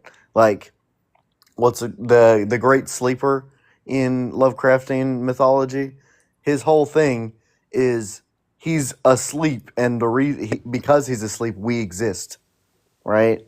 And nothing he does is like necessarily bad, but like he still goes around and kills all his little buddies, but we can't say anything about that. And it's just like, to me, that makes more sense. Like a God not conforming to human definitions, right? Because it made us.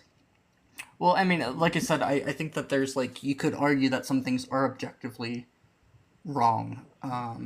So like I would find a lot of times, especially with like the God of the Old Testament, does some things that I would find just objectively horrific. That like these are just things that I can say are objectively wrong using logic. That God would have to like essentially be using like special pleading to get around this, which would be a logical fallacy. So.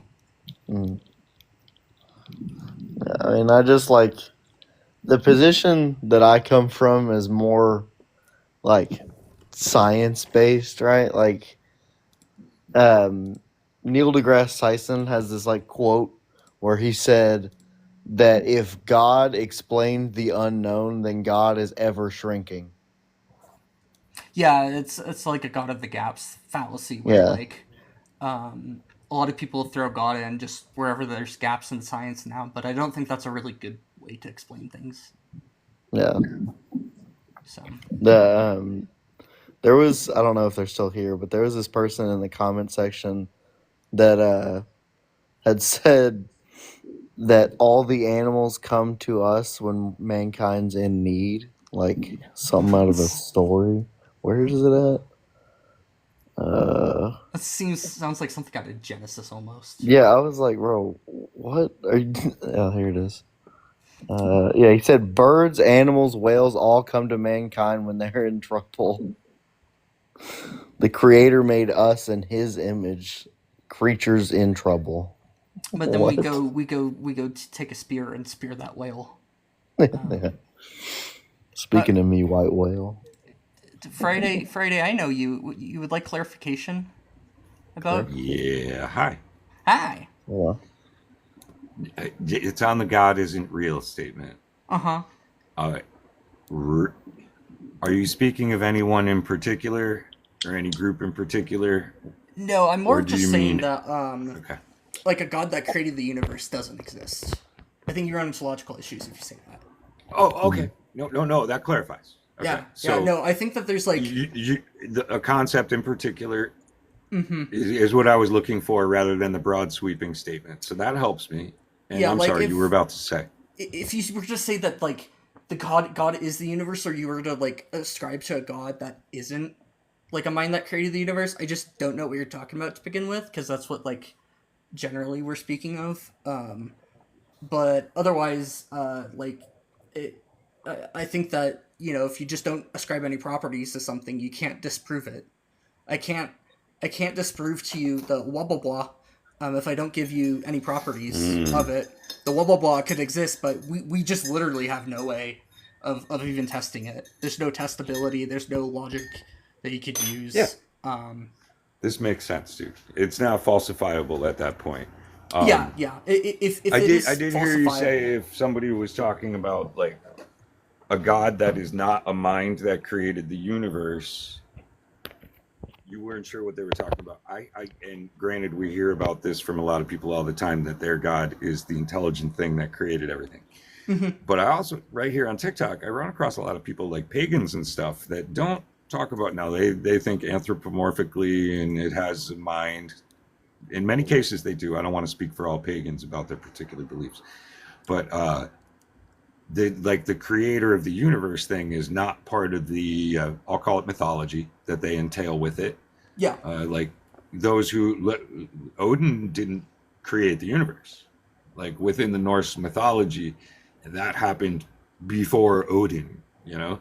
So I do have people claiming gods that don't entail being a creator of the universe. Yeah.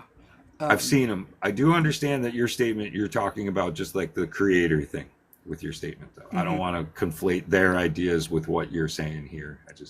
Yeah, I always definitely will clarify it when people are confused about it, because it is a little, but it is rage baity, so it gets people up.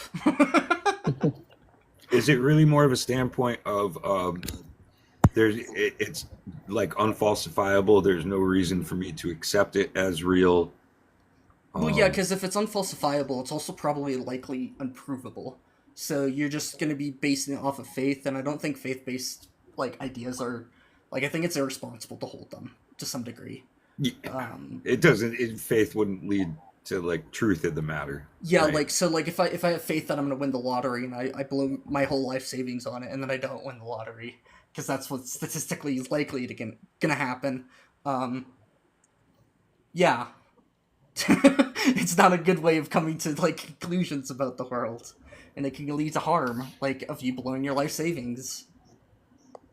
So I got like I think one more follow up. So like you're familiar with the deistic concepts, sort that there's a creator of the universe that they call God, but often with the deistic view, this God just created the universe, doesn't have interaction with it, doesn't control things. Yeah, he just created the universe, kicked back his feet, just chilling. Yeah. It's like generally held to be a very unfalsifiable claim. By anything we have to detect, observe things nowadays, that's unfalsifiable. If a deist said that they believe in that, would you tell them that you don't believe that? Would you tell them it isn't real, or that you believe it isn't real because there's not sufficient evidence to support it? I think there's two like ways the you difference could do between it. the hard claim and the I'm rejecting the concept.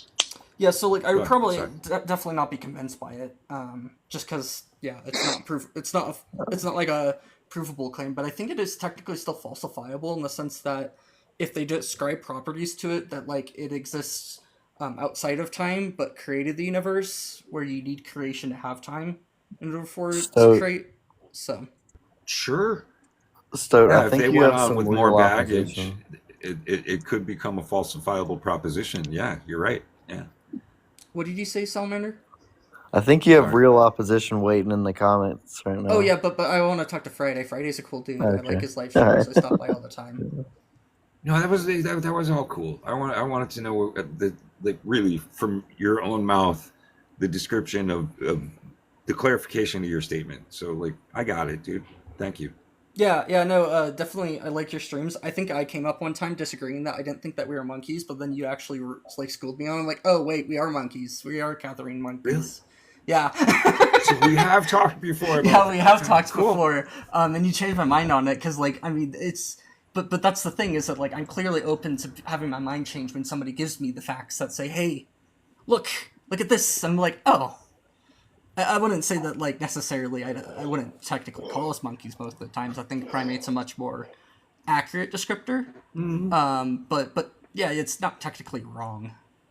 So.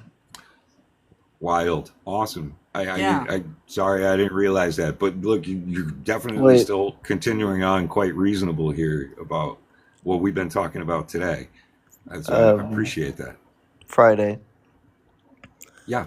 I'm like pretty generally knowledged in that whole topic. Like I like looking at the bones and whatnot, right? So I understand like where we came from.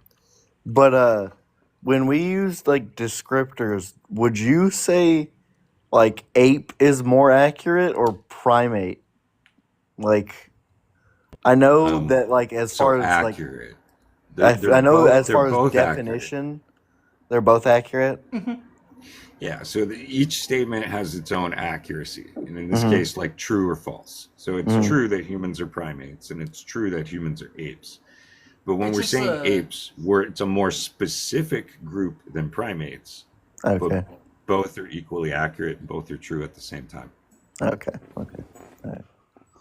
Yeah, it's like I've always, ever since I was a little kid, like I was raised to be Christian, and I always could never understand how they didn't like believe in evolution and stuff like that, because I've always been obsessed with dinosaurs, and it's kind of hard to lie about a bone in the ground. Yeah, where did those come from? Yeah, The government put them there. It was all sorted by complexity by God during the flood. Clearly. Yep. Sorry. No, I love when people Yeah, try to wow, bring up the flips. flood and say that because there's whale skeletons on the tops of mountains, that just like that says that there's a flood. It's like, do you know how mountains are formed, buddy? Did you go to 5th grade? I learned that I learned this the other day that sharks are actually older than the North Star, Polaris. Like it literally, they're older than the star itself, not like where it's at, just the actual star itself. I'm like, that's wild. Yeah, there's Sharks have species been around for of so long. yeah, there's species of crocodile true. that have existed for fucking way too long.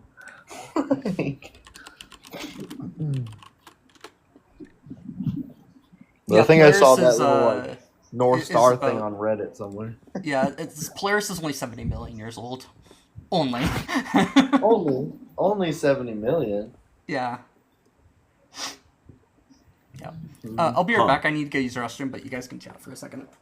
Yeah, sure. Let me just say a quick thanks and goodbye until we meet later again. Okay, yeah, no, I'll probably follow you. I'll say hi if I go by your stream sometime. So, Okay, I'll tune in to you again too. yeah, I'm probably gonna run the evolution sometime and say like, if you think a stoat's a weasel, then you're an ape or something. Of course, it's got to be stoat related. I love stoats. God's a weasel. Prove me wrong. Definitely check it out. Later, man. Alright, you have a good one. Yeah, oops, all weasels. Yep, it's all weasels. It always has been. Yeah, just give me 1 second. I'll be right back. You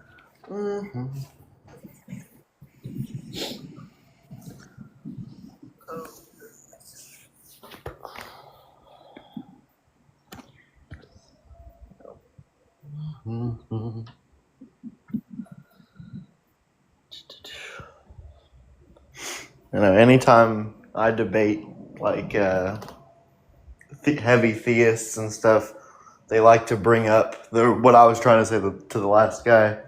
They like to bring up how we can't judge God because He created us, and nothing that like we can think of can describe Him. And as soon as you try to flip that argument around and use it against them, they don't understand what you're saying. Like, because like what I was saying is like, if your God did create us, then nothing we think about affects it, right?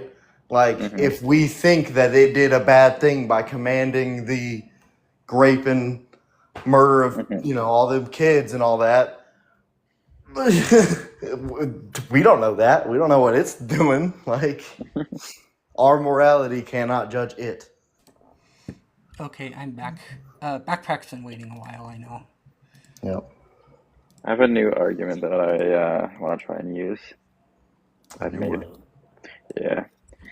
It's just, I'm pretty sure in the scientific field, the consensus is it might be that space-time is emergent, but I'll have to look into it, because if space-time is emergent, then the universe always existed because there's no time before the universe. If the universe always existed, then God couldn't have created it. Yeah, y'all kind of moved past that topic when y'all were talking to him. And that's one of the things my ears perked up, because I was like, I can talk space-time. I can talk space-time. I mean, trying to make sense of that is kind of hard. I do understand where people get the confusion. But if it exists now, it always has existed because of space-time.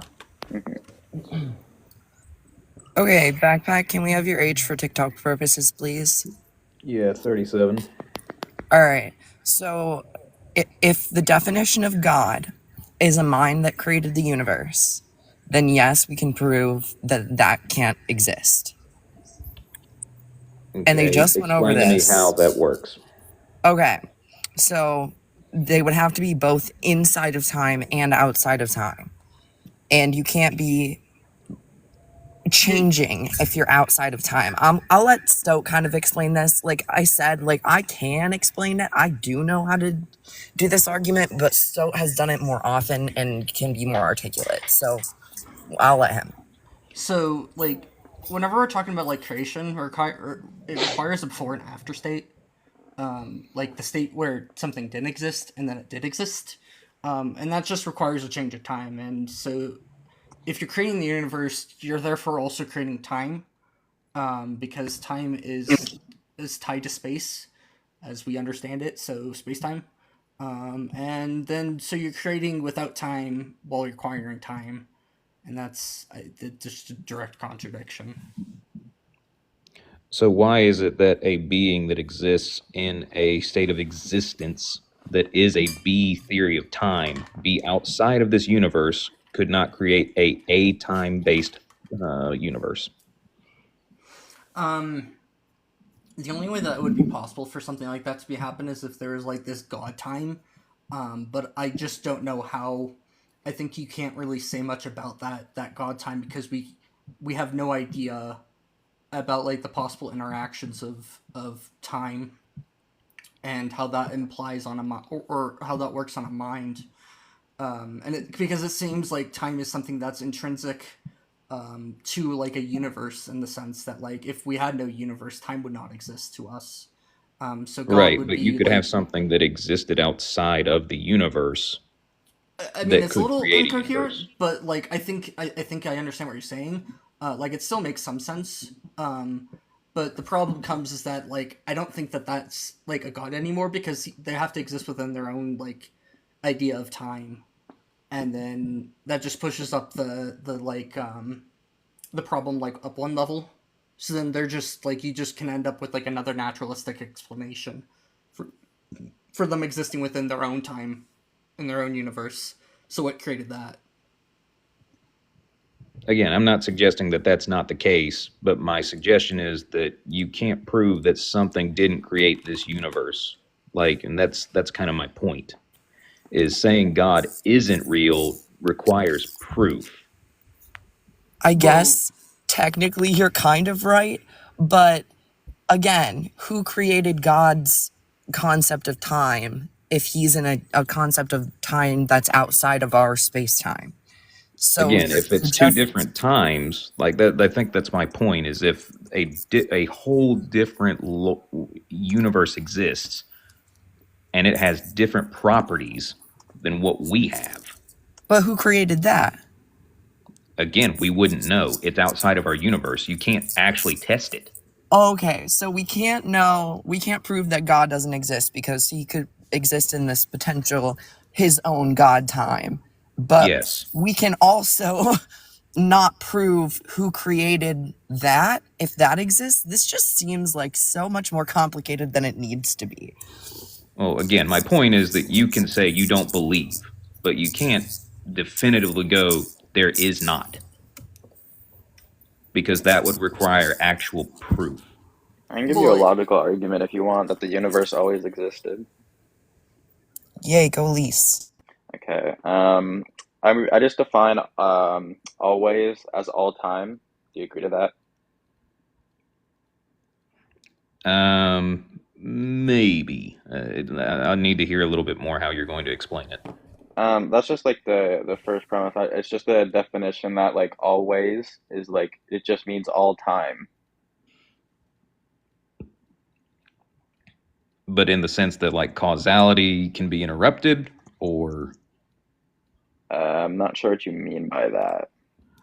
So the idea that it's all time and it being in existence means that at some point it's going to have to be cyclical, which means that an effect causes a cause that causes an effect. I'm not sure what that means. I'm just going with the definition of always, like all times.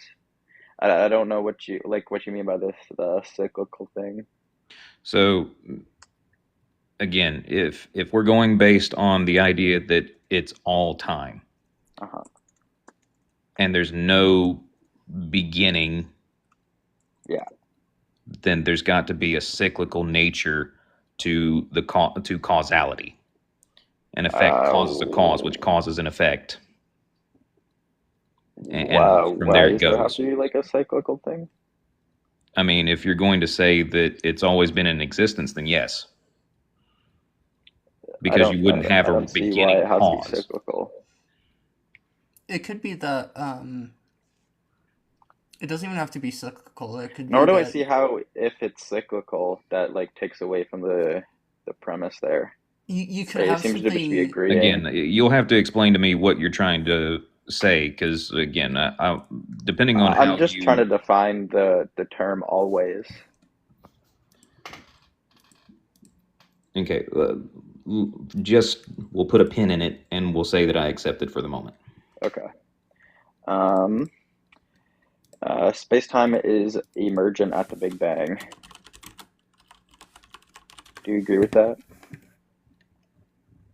Or do you disagree? I can cite some sources if you want. So again, if you're saying all time, there was something before the Big Bang, because seemingly it's been in existence from that point. I don't. Is that like a rejection? Like, because saying right now what the argument is establishing is that space-time is emergent at the Big Bang. So to say before the Big Bang is saying before time, which like is just incoherent. Why is that incoherent? Because before is a time word. What does it mean to be before time? Well, again, my argument being that the Big Bang, from my understanding, is everything existed inside of a finite, infinitely dense point, right? I don't know about infinitely dense. I don't. I think. Well, I know singularity. That's been. I think it just says it was like maybe smaller, or it could be like something quantum. Depends. Yeah, I don't know the exact. Let me put it this way. If it's Everything that we understand. everything that currently exists came from the Big Bang, right? I'll say sure for now. Like Okay. everything, like all the energy there. Yeah, all the energy. If you that was condense there that is all now. back into a single point, there would still be the point. And that point could be measured in time unless it just existed suddenly. Because I don't know. So, but the problem here, you though, see too, Sean is that Carroll's like famous. Hold on. when you start going back towards like the very few first moments of the Big Bang, time becomes less and less of like how we experience time. It becomes more of just like another dimension of it's not spatial, but it becomes like less and less like coherent to what we understand it as, at least. And once you reach, like, we can't really say anything about time zero. Like, our physics just break down fundamentally when we reach time zero. We can only really talk about like 1 picosecond after the Big Bang started. Oh. I mean, that's what we can talk about, but that doesn't mean that whenever you look at once that was all condensed prior to it expanding, how long did that point exist? I don't think that's a coherent thing to say, because currently under like what the argument I'm running is time is emergent at the Big Bang. So to say before the Big Bang doesn't make any sense to me. It's still measurable, because if it had a moment where it banged, there were moments where it was not banging. So again, your point is still there within whatever this is. At all points of time that we can talk about, the Big Bang's happening, or has happened, or is happening. And my argument would be there would be time before the Big Bang, because everything that has come from existence can be drawn back to that point, and then you could measure that point prior to it exploding, because it's still there. Well, like, you trying to say like beforehand. I don't know what prior means before. Yeah, in this you're sense. like trying to you're putting a point outside of the timeline, which is like incoherent. It just doesn't. It would be like saying that you put something on, like, if you're putting it on a graph, it would be like putting a point on a different piece of paper. It just doesn't make sense. It's not coherent in the sense of like. Again, that's because we don't have a method to understand it. But that doesn't. Again, my point of this is, at the point where the Big Bang happened, is there a point, or let me rephrase, is there a reason that there is not a point in time prior to that if something exists. Yeah, just that space-time is emergent. Again, but how is it not? So let's rewind it all back. If we could draw everything back to the point where the Big Bang started, Yeah. that point still existed. Yeah. So I think the thing is that if there is any sort of like time idea beforehand, it's not coherent with our understanding of time. Well, it's because we can't see it. There's no method for measuring it, but that doesn't mean that the infinite mass or whatever of the universe, or the finite mass of the universe that we have currently, if you draw it back to that single point, we don't know how long that point was there. I don't even know if it's coherent to say how long it was there, right? Because in this argument, you have to reject premise 2 or accept premise 2, that space-time is emergent from the Big Bang. And if you accept that, then saying before the Big Bang holds no meaning. Again, that's why I'm trying to understand. That's why I'm not sure if I agree with the statement always, Okay, that's because fine. always would indicate to Wait. me that there is a point which, again, everything was there at that point. We don't know anything that came before that point, but that doesn't mean that point didn't exist. But I'm just defining always as all time. So hypothetically, if there was a state where there was no time, that wouldn't carry any meaning on always because there was no time there. But if there is something that has mass and energy that exists in existence, you can measure how long it is there. That would like presuppose time, though, right? What we're kind of arguing about. Again, time always exists because it's a measurement.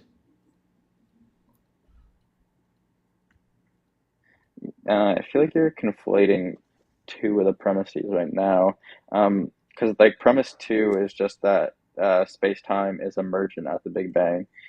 But then you like talked about like the first premise about like always. So do you like reject that space-time is emergent at the Big Bang? I reject that if there is such a thing as measurable time, then you cannot say that time itself cannot exist independently, because there's still a point in space where there's a material. I mean, that's where all of it is, right? Prior to it going outward from the bang. Well, I wouldn't I say don't know. that, like, the Big Bang, I wouldn't say it was infinitely dense. It seems like that was just a lot more dense. It was a hot, dense state. It's not infinitely hot, dense. It's just more Okay. dense. But even if it's there, you don't know how long it was there before it banged. I don't You just know that it right. did. You can't. I don't know what it means to be before it banged, right? Because with this premise, right now it's my worldview that I'm operating under, is that space-time is emergent at the Big Bang. So to say before it banged, I don't know what that means or if it holds any coherence. Okay, so let's assume for a second, if we take a pencil and we put a dot on a piece of paper, Uh-huh. and you just leave it alone, it's there for an extended period of time until you do something further with that dot. Okay. So my argument is that time where all of that was together, that point, is still measurable up to the point of it actually banging, exploding, and dispersing everything. We can't see that, but that doesn't mean that it's not there, because we know that there is energy and matter in a dense state there. Okay, but that suggests that there was like time already there, and what I'm arguing is that there wasn't time there. How can there not be time there if it's measurable? Is it measurable? I would say so, because the suggestion is that it is there and then it happened. Again, the Big Bang happened. So at some point, the Big Bang did not happen and something was there. Okay, but And how long it was there is up for debate. what's the reason to think that it's like when you say measurable, you mean like a temporal measurement? In the sense that you could take a stopwatch and push it, and you can go, okay, this is this dot of whatever it is that everything was made of, that the Big Bang, occurred, and it caused everything to go from there. You can measure that dot because it was still there. We don't have a way to see back that far, but it was still there if you believe that everything came from it. Okay, but I don't right use a stopwatch, but right what I'm arguing it's is that you couldn't use a stopwatch. Just like even if we say something was there, it doesn't necessarily have to be like temporally there. Or like it doesn't mean we would be able to use temporal like descriptive words to explain it. Why not? Well, because the argument I'm suggesting is that there wasn't time. There's no earlier times. But if you, again, going back to the example I used, the dot that Mhm. would be everything that is there, like, are you saying that the dot was always there and there's not a way to? I don't know what always there means in this sense. When you use any temporal language prior to the Big Bang, I just in this argument, I just don't know what it means. I don't understand how you can't say that time is measurable. Like, if the suggestion that space-time did not exist doesn't mean that time by itself as a unit does not exist. I It's don't know what just it means focused to as a that one unit, specific point in space. especially since like space-time are intertwined. There are instances where you couldn't measure time though. So like if you had a like time is actually measured by like the passage um of something. Like you can't just measure time itself. You can't. There's no ruler for time, unless if you create a ruler. So like a swinging pendulum is something that we know for a fact takes a certain amount of time to swing back and forth, and is very predictable. Or like decaying or stuff decaying. But if there isn't any movement or there's nothing decaying, you can't actually like measure time in that sense. So like even if there was like this idea of time beforehand, would it even be measurable? So would it even be useful to talk about at that point? I mean, I think it would be, because if you, again, we can't observe it, so it's not possible to potentially discuss it. But the point being that if we all agree that everything came from the Big Bang, and this point, the point had to exist. And at that point, you could measure prior to it, unless somehow it just instantaneously existed. Again, that it just poof, there it is. And that all of it existed at that point, and only at that point prior to the Big Bang. I think that it's coherent to say that the matter has always existed. Like it was there before the start of the Big Bang. It's just you can't really speak about any change in it at that point. And it's our physics just break down. So we Well, can't. right, but that doesn't change that it's, again, it still existed in space somewhere, right? It didn't. It's not like it's not there. I would say it like existed in some way. It just may not be in any way that we could understand. Well, Like it could again, be, and that's it could come down to like quantum physics have an or quantum mechanics has an answer, or that we don't know. There could be like more dimensions maybe involved or something, just something weird like that. and that's usually my point, is that, again, like, and I think that's why the issue that I have here with Cole making the assertion that you can prove God is not real. Well, It's the you run into contradictions, and like we've said that of God trying to create insight and like create time, which I just would like. No matter even if we could hold that like the Big Bang was the start of the universe, it would be that it doesn't actually make God real. It doesn't make God any more real in any sense. Well, again, but I think that's my point, is the whole premise, and that's why I was at least appreciative whenever I was hearing the argument earlier about faith, is that this is to suggest that God is real is just as silly as suggesting God is not. Well, no, because like one results in a logical contradiction, the other one does not. Exactly, and there's also That's a Occam's symmetry razor as breaker. well. Like Yeah. the simplest solution is what we're gonna go for in these kinds of scenarios. So when you bring up this complex like time before time that's just God's, like that just is mushy and doesn't align with Occam's razor either. So like yeah, that's kind of where we're coming from. That doesn't mean that it, again, just because that's the simplest doesn't mean that that's right, though. It's just what you can observe. How do I explain Occam's razor to? So I mean, yeah, Occam's razor doesn't actually say that it isn't possible that it is, but it is just a probabilistic thing. It just makes God less probable. Yeah.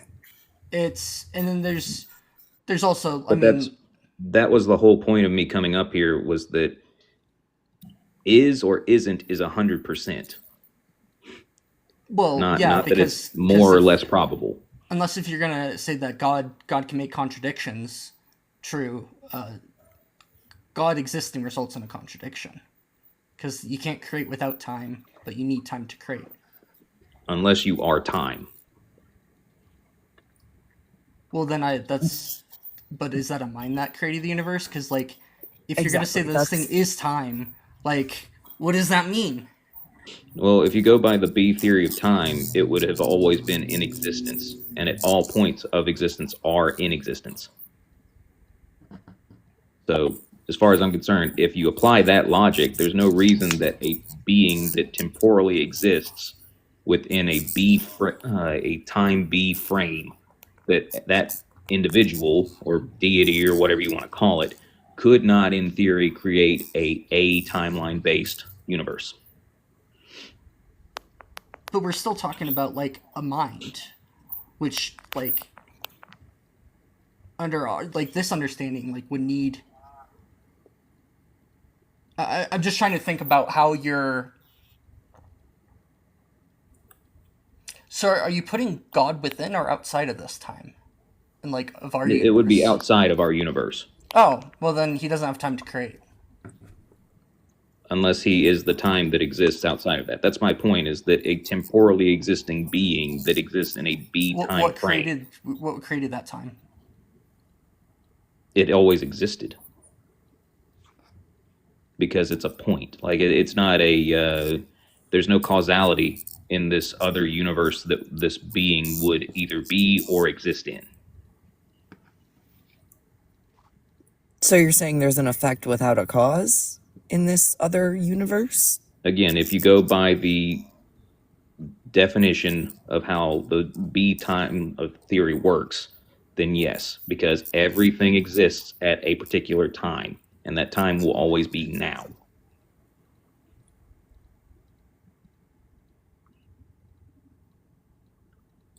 I'm trying to process. I'm just trying to understand like how you can even, because like based off of everything that we know, Within our universe.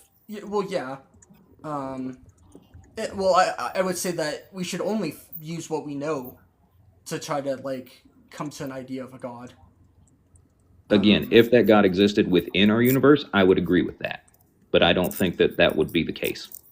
Well, we don't have any like evidence that suggests that we could have time outside of our universe. And again, to my point, that is the reason that I'm saying God is real or is not real is like a very silly argument. So, but what I would it's not say is provable and it's not falsifiable. it almost seems like simulation theory at this point, where it's like, I mean, God that's is a the physical basic- mind. Oh well, then I would just hold that that's not a god if it's a simulation theory kind of idea where God mean, it's created a- the simulation. It's a god to this universe because in theory it has control over every aspect of it. Yeah, but I wouldn't hold that there isn't like a naturalistic explanation for it at that point too, because like what created that god then? I would Again, just if hold you that want to this make is that like a argument, that's fine, maximally but it's still a powerful. god to us because it exists outside of our universe and it controls every aspect of this universe. If someone's controlling its universe and then wouldn't that god, like its god, be our god truly? Like again, we run into this problem. Unless it's unless it's the description that I've given, where it's a temporal being that exists in a B time frame, where it is that moment. It always exists and has existed, and there's no justification for causality. Again, that would require a whole different set of physics. It would require a whole different structure. But the point is, we don't know that that exists or it doesn't exist. Exactly, and we should be working within what we know, like Stoat said earlier. Right, but we can't get outside of our own universe. Correct. So that's Yeah. why I'm saying it's pointless to discuss whether or not God exists, because, in my opinion, he does not exist within this universe. But that doesn't mean that a God isn't real. Do you think that God created the laws of logic? Sorry? Do you think God created the laws of logic? I'm not sure what you mean by that. Do you think that God created the law of non-contradiction, the law of excluded middle, and what is it? Non-contradiction, excluded middle. I think it's possible Law of for a identity. being that exists in a setting of a B theory of time to create that, yes, for a theory time universe. So how do you create laws of identity, the law of identity without the law of identity? Because you're unable to, like, without the law of identity, what ends up happening is you're unable to talk about things. I does not become I anymore. It does not point to me. It points to something else. So you're going to have to give me an example that would how that would exist in a B theory of time. Well, I don't think it can exist. That's kind of the problem, that you need these laws of logic to exist outside of anything for it to be coherent in any sense. Right, but it could exist outside of our universe. We just wouldn't understand it because we have no method of comprehension of how that would work based on what works within our universe. Well, I think that actually this god would need to have the laws of logic applied to them in order for them to actually be able to create. Because in order for them to create, which would require time, they would still have to have like ideas of like, let's say the Big Bang. Like they would still have to be able to like identify things. Otherwise, Right, but if all of time exists as a single point in another universe where that always exists at the same time that any other event exists. well, then that god just didn't create the laws of logic for our universe. I think you have a Well, bigger no, you problem. can create the laws of logic from there because you could go, well, in theory, this could lead to this. No, because But if in a theory, to even be able to use the laws of logic, you have to presuppose the laws of logic. You can't talk about logic or let alone create logic without first having logic.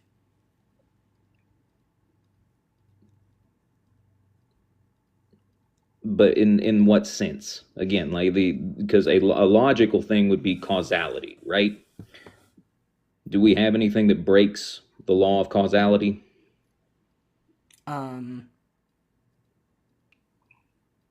What do you mean when you say that?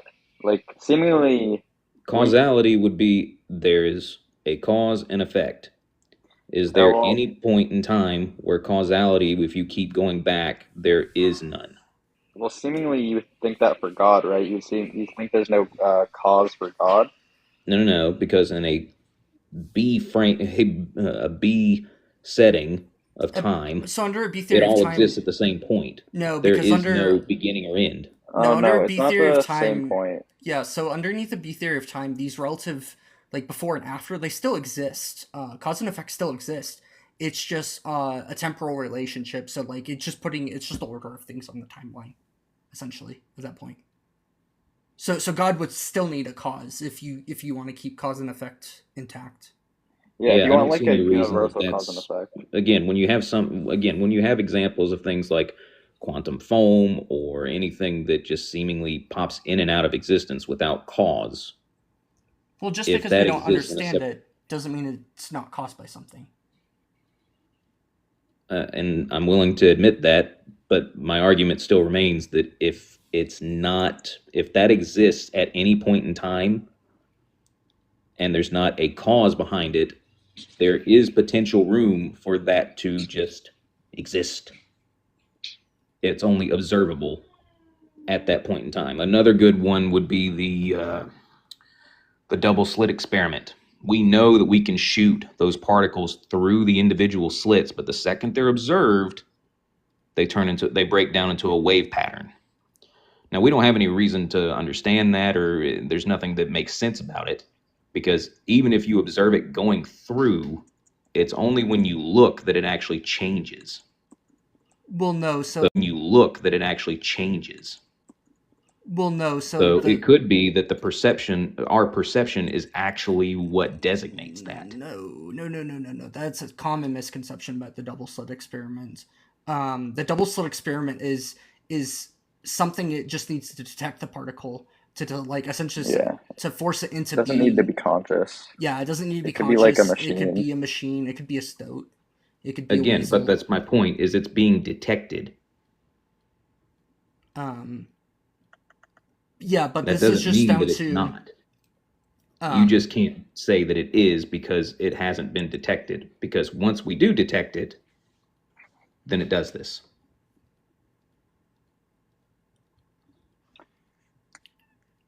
But that's not, so the detection itself is not what's causing the How do you know?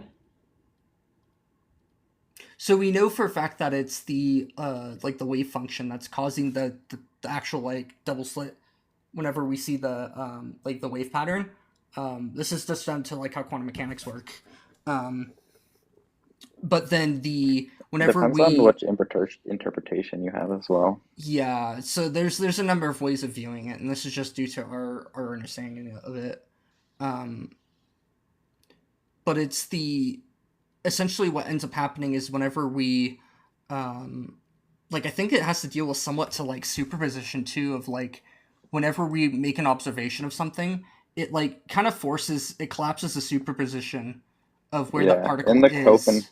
in the Copenhagen interpretation, measurement collapses the wave function, which means no superposition, which means no interference. Yeah. So it's more of just like by saying, you know, by basically interacting with the particle, it's basically just forcing it to be in a place or a certain area of places where the interactions occur. But it could be there prior to you interacting with it. Could be where? The suggestion is that by interacting with it, it puts it in a place. But if it's a superposition, it could potentially be there. You just guarantee that it is there. I still don't understand how this makes God not have a cause. Because it's a superposition. And if you exist in a state where that is what the being is at all time, then there's no reason you can't draw out a causality timeline, which is what we exist in. I am so confused. So, what? Either way, my point of all of this is, so far, there's not been anything that tells me that guarantees 100% there is not a God. I also acknowledge that there is nothing that guarantees 100% that there is. Okay, maybe... Is this even like a little bit of evidence that there is? Well, here, hold on. Let me try, because... Well, so even if there isn't a God, we shouldn't believe in a God. That for sure is a very bad idea. Why? Because you're making you are saying that there is no way that we can prove that there is a God. Believing in a God without any proof is just a negligent idea. It is irresponsible. I don't think that's true. Well, yeah. So you know Stockton Rush, he had faith that his submarine was going to go down and be fine. It was in fact not fine. It cost the lives of other people. If I have faith that this God exists and I make rules based off of it, and I don't have actual proof, what ends up happening is that I can create rules that, as we've seen with the Bible, the Quran, and many other religious texts that oppress people, that cause society to suffer, and a whole list of other bad problems, because of these negligent beliefs. Yeah, again, some of those beliefs are based on things that are probably implicated by, oh, this benefits me. Like, again, I think God is in my personal opinion, the God I believe in has a very stringent requirement for what is good, and even more so for what is evil. But how do you even come to these ideas of good and evil without being able to even say that there is this God? Because I think there are universal principles that exist that you can see throughout interactions between conscious beings. Again, no intentional harm is a pretty solid one. Well, yeah, but I could ground that in other ways that are actually objective. You're grounding them in, maybe there's this God. I'm grounding it in logic, which I can prove. There's going to be a difference. Right, but if you prove, again, if that was set up by a being that is in this setting, like, why? I don't understand. You found that logic, but it exists. So if there is a God, my morals grounding still stand fine. If there isn't a God, they still stand fine. The morals are agnostic to if there is a God. In your case, your morals completely fall apart if there in fact is not a God. No, that's not true either. So I how think are that's what is caused by a God. So how would they not, if you're grounding morals in a God, how do they not fall apart when that God disappears? Or if the God was not to actually exist? Well, one, you don't know that it actually exists. Well, yeah, so why are you... the purpose, but... Well, that's why my morality would be better in that case, is because I'm agnostic to it with my morality. Yeah, but it's still the same one. So if it does exist, then you're agreeing with it. Well, yeah, but the symmetry breaker is that my worldview does not fall apart, or my morality doesn't fall apart under one of the conditions. Yours does. Yours makes no sense. So how because can it still you ground... exists regardless of which way it goes. So how does your morality still exist if there is no God? How does my morality exist if there is no God? Yes. So here again, if God is not in the universe, it's kind of a moot point. But he exists outside of the universe, which is why there's no reason to not. No, I'm saying if he doesn't exist at all, not inside this universe or any universe. Then I would put that on the need for proving there is an existence, which again is the moot point. Well, so we both have morals that we say are right. I ground mine in objective logic. You ground yours in basically this God. If this God doesn't exist, mine doesn't fall apart. But if I mean, you can say God, that, mine but doesn't fall apart. Let's do that. Let's do a counter experiment with this. So if something good occurs based on belief, is that objectively wrong? What? So here, the example that he gave earlier was, oh, well, we've got all these examples where all these atrocities were committed and blah, blah, blah, blah, blah. And, yeah. And they're all based on belief. I can explain them just as good. I can offer a naturalist explanation for why they happened. Right, but when you're talking to a child who has cancer, do you tell them the truth? And you just go, no, you're gonna die. I would. I think you would be a moral And monster it's just if gonna you're be gonna say otherwise. Unless if it's like imminently, I think that unless we're talking about somebody's last moments, where I think that there's some. No, I'm talking about up to the moment. Like you just go, nope, this is it. Bye. Well, I mean, I think that if you're going to be lying to them, that's just, you shouldn't be lying. I think that's as simple as that. Why would Lying you not is, lie to them to give them comfort? Or because, why would, better yet, why would you not give them hope? Like you could, in theory, months out, you could go, you could beat this. Probably not going to happen, but you so, don't give them hope because you know that statistically and logically it is not. so the fun part about this is that there's been studies about like people who have been told that they're being prayed for, and just telling them that they're being prayed for actually negatively impacts their chances of not actually, like they have higher rates of problems because they're being So can told you that they're prayed substitute the word prayer for thinking? I'm thinking about you. for. I'm not sure. I don't think that there's been any studies on this. Okay, But then I would because, say that that's a semantic argument. well, but we do know for a fact that, telling somebody that they're being prayed for can negatively impact them. At best, it's placebo. At worst, it's negative. It's worse than placebo. And at that point, I think that we have evidence to think that this is not something that we should be doing. And my argument to that would be that based on how people use that term and apply it in a typical sense, they're probably not seeking the attention that they would need. I still don't understand how you've overcome the symmetry breaker of that my morals will exist in both worlds. Fine. Exactly. Why did you bring this up in relation to grounding of morals? Because the morals that I believe in are universal. Are they objective? Okay, how does that example show that? Or what it's actually grounded in, not just the attributes of it. We're talking about what it's grounded in. Why we believe what we believe morally. I Ours is believe that logical. doing good, and again, that might be subjective, but I do think that there is a certain level of good that exists in telling someone that things are going to be okay, even if you know they're not. Well, Like, I mean, I would agree to some extent that, like, if they're... then why do you say that it's not? Well, I said to some extent. So, like, if somebody is, like, going to, like, their bottom half is just missing because they were in a car crash and they got ejected or something horrific like that. I think that there's, some morale, some humanity in saying, hey, I'm with you for these last moments and it's going to be okay. Knowing for the fact it's not going to be okay because at Then least... why are you lying?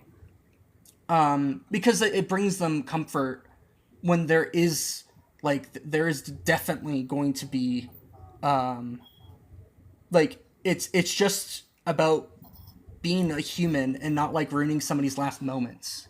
That's what that's Right, about. but you're still morally not justified in lying to them about it. Like, I don't Well, understand. You get the option here of either being good or being immoral. What's the downside of what's the wrong that happens, the harm that comes to lying to this individual? In fact, What's it the might harm be that comes to morally lying? it might be morally preferential that we say, hey, you're actually going to be okay, because it might it's like with placebo effect even that there is good to being, like we've been able to show that with placebos that good outcomes come Well, then why bring out up of the it. prayer point? Because you Because just said that that's a placebo. yeah, but placebos don't have the negative impact of the like the prayers do. No, That's a the symmetry placebo is a breaker. placebo. Like that's what it is. The Yeah, impact but of it has but nothing a to do with prayer is whether or not not a a placebo placebo. is a placebo. Yeah, but a prayer is a placebo that also can cause harm. It can, but also lying to someone can cause harm. Well, but in this case of somebody is imminently going to unalive, it can't cause harm. Their fate's already sealed. Typically, when we're talking Yeah, I don't about know if I agree with that. logically-based morals, we're talking about what we would want. And we know that the placebo is going to help in those last moments. And that's what we would want. So that's what we're going to provide for other people. Well, again, I think that's a pretty basic tenet of Christianity. Is the golden rule: treat You're a others as you wish to be Christian? treated. And that's a religious principle. You run into a lot of problems with Christianity. I mean, we can run problem of evil. I mean, I'll let host pick like what direction this is going in, but we you can just sling yourself into a lot of problems. slavery. But if you apply that logic, So is lying acceptable for you? What if I wanted to be beaten? Can I beat other people? Because I must treat people how I want to be treated. I want to be beaten. Can I beat somebody else? No, because you would be assuming what the other person wants. Yeah, so you don't treat people how they want, how you want to be treated. You treat people how No, they want to you be ask treated. people to treat you the way that you wish to be treated, and you would go, "Oh, Yeah, so that's not what the strange." Bible talks about. This is called empathy. That is literally, again, if you ask me to do something for you, if you make it known that this is how you wish to be treated, you would ask the other person the same question. Yeah, but the thing is that it all comes down to how you feel, not how the other person actually feels, and what's like what you ought Right, to but do. you're treating them based on how they would like to be treated. Well, that's empathy, but that's You not what the ask Bible them. says. The Bible talks about treat others how you wish to be treated. If I'm a moral monster and I want to, just beat people, I'm justified in beating other people because I'm treating people how I want to be treated. Okay, so why do you need to beat someone else when you could just ask them to beat you? Because that's how you want to be treated. Well, but that's what I'm just assuming that based off of the Bible, this is what they want to. Right, but you don't need an action to have it inflicted upon you. I was gonna say, hopefully it's not too blurry, but you can ignore the background. I use the background for it, but oh wait, I still have the request. Okay, whoops, but you can ignore that. But that's the argument there that I made. Hang on one second. I'm gonna go grab Danny. He's been barking. He wants somebody to say hi. So I'll be back in a second.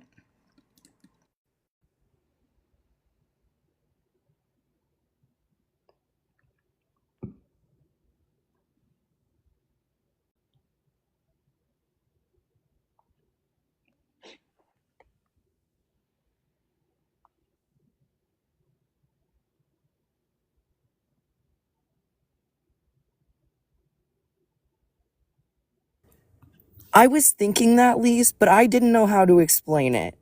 Yeah. I've literally been thinking this. Thank you. I have a thing. I had like what's it called? I had a little version of this disjunctive before, but I expanded it now because I have like the one with where it's emergent, and then I just had like a thing where it said if it's not emergent, then the universe always existed. But this one goes a little bit more in depth. So I love it. Okay, I'm back. I have Danny now. No more wolf and dog.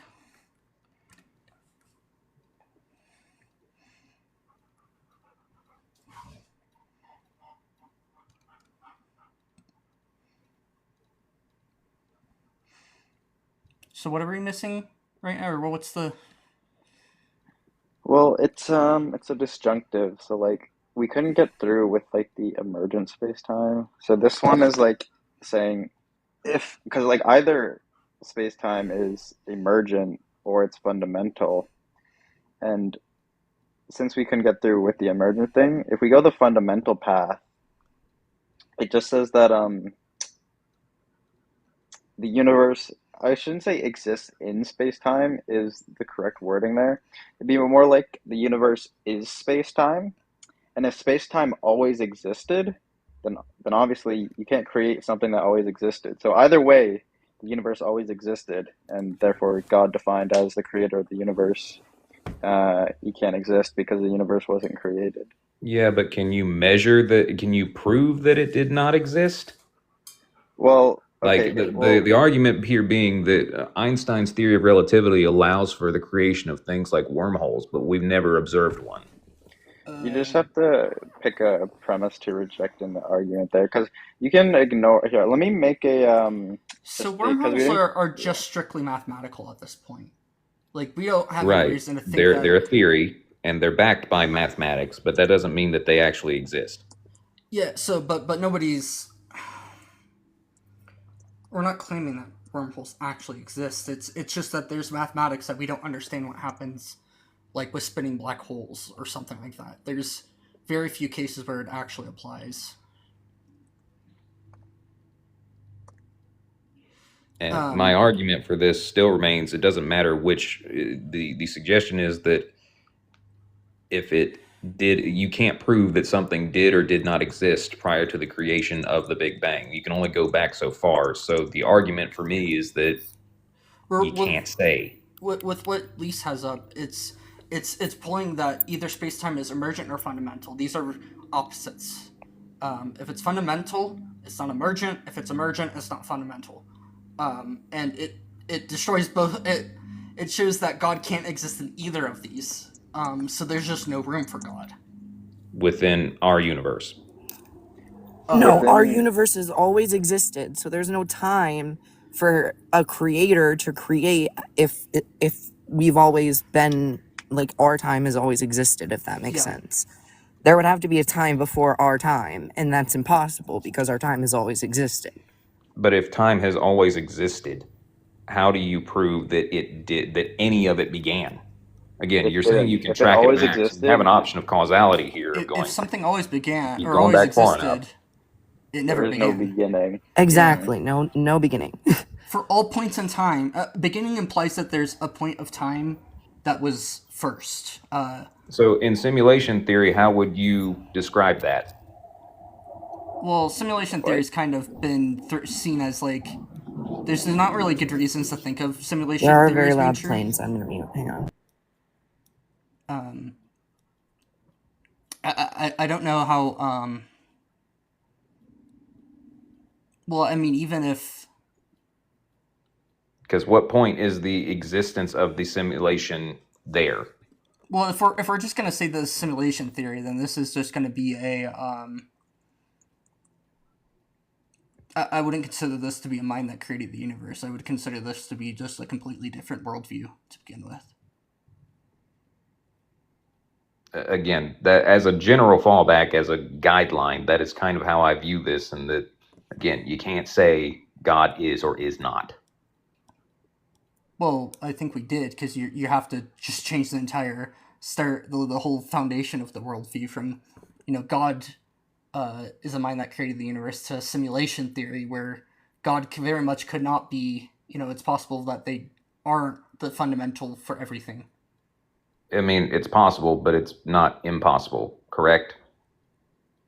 We wouldn't have laws or understanding to understand how that would work. Again, if we are inside a simulation, the assumption is that these laws that we observe are there because of the programming of the simulation. There's no reason to think that you couldn't change those. Well, we can still know that our logic still holds up fine. In our universe. No, it would also hold up, the logic that we use must necessarily hold up inside of the other universe as well. Because the classical laws of logic are necessary for the classical laws of logic to exist. If we're up I don't know one how level of that's simulation. So if I don't if, understand how that's possible if you believe in something like superposition. Like it becomes is or is not at a point that it's chosen. So superposition isn't saying that it's both in position A and not in position A. It's either there or not. It's just whenever the observation is made, it snaps everything into the Right, the but we superposition observe collapses. everything, so it makes it there or not. Well, Like that's the point. we don't is if observe it everything. That's why superposition exists. It's because we're not observing it. Right, but if you believe that there is a point where it is superposition, then it's both. No, I Or don't think it's neither. actually it's so that the fundament it just comes down to how we deal with quantum mechanics. Quantum mechanics deals with probabilities a lot. Because of that fact, we have to have things like superpositions where it's probable that it's A or B, but in no sense are we holding that it's both an A and B at the same time. It's just that there's a probability it'll be in either. When you flip a coin and you don't look at it when it lands, it's either going to be heads or tails. But it isn't until we look at it that we know for a fact which one it is. It was never at any given point both heads and tails at the same time. Right, but then how do you know? Again, my argument would be you still are interacting with the coin. Like, I don't see how. Yeah, but if you know that you're interacting with it, you've already made a superposition of it is one or the other. Well, you by don't just know. simply interacting with it and tossing it. The coin is in superposition when you don't look before you look at it. You don't know which one it's going to be. Right, if but you you don't didn't know. You know it's a coin though. Yeah. So you make the presupposition that it has to be one or the other. Yeah. And in theory, it That's what could happened with land quantum on its mechanics. side and stay there. Very unlikely, but it's possible. Well, we could just make the coin only have two sides and like make it like sharp around the edges, so it literally could not stand up on its thing. I don't think that's possible. If it has both sides, then there has to be something connecting the two. You could do also. There's also like spherical shapes that will naturally only, or there's other shapes that will only land on one or two sides. They're not stable for any amount of time, even if you try to balance them perfectly. You're still interacting with it to know that that's the possibility. If you didn't know the possibility of it, it's all superposition. Well, but we know with quantum mechanics what the possibilities are. Do we though? Like, Yeah. I've not seen anyone who says like, we know that this is. So like because we know there's probabilities. An electron's either But going that to have, was it electron or is it an atom? I think it's electron.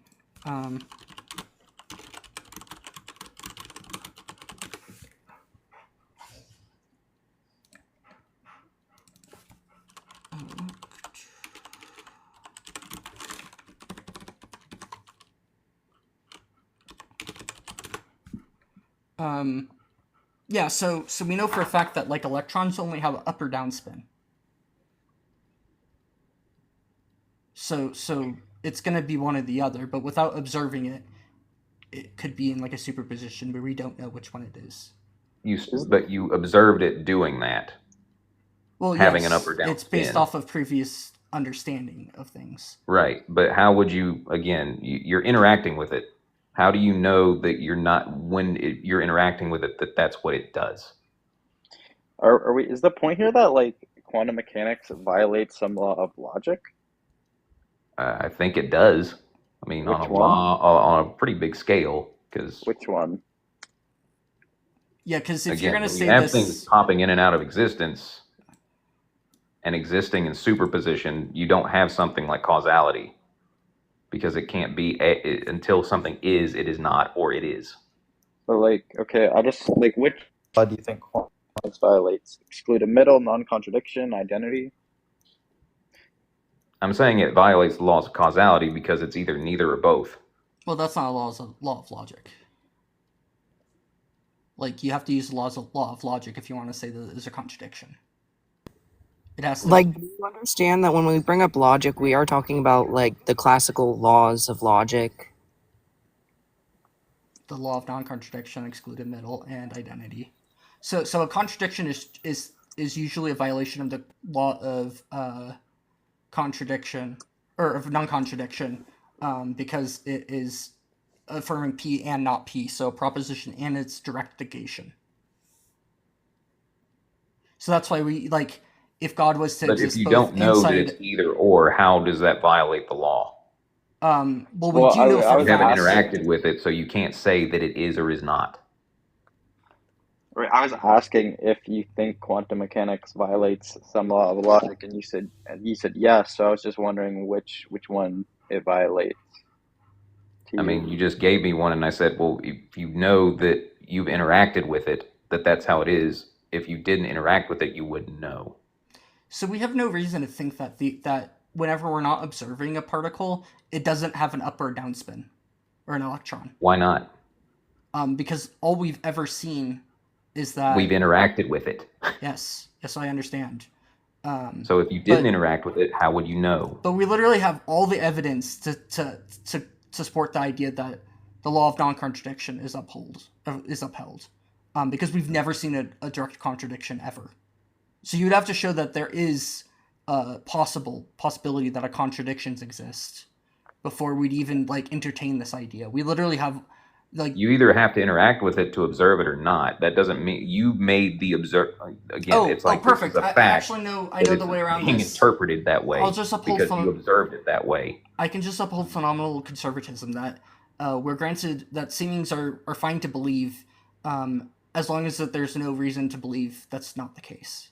So it seems that the law of non-contradictions is impossible. So I can just hold that the law of non-contradiction is impossible unless if you have a reason to the opposite.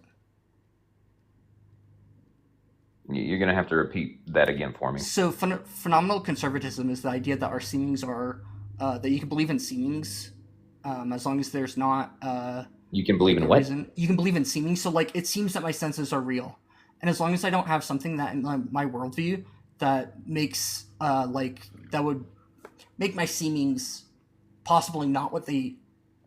So like if I don't my worldview does not hold that there is possibly a all powerful I don't actually hold, there's no room for me to be a brain in a vat in my worldview.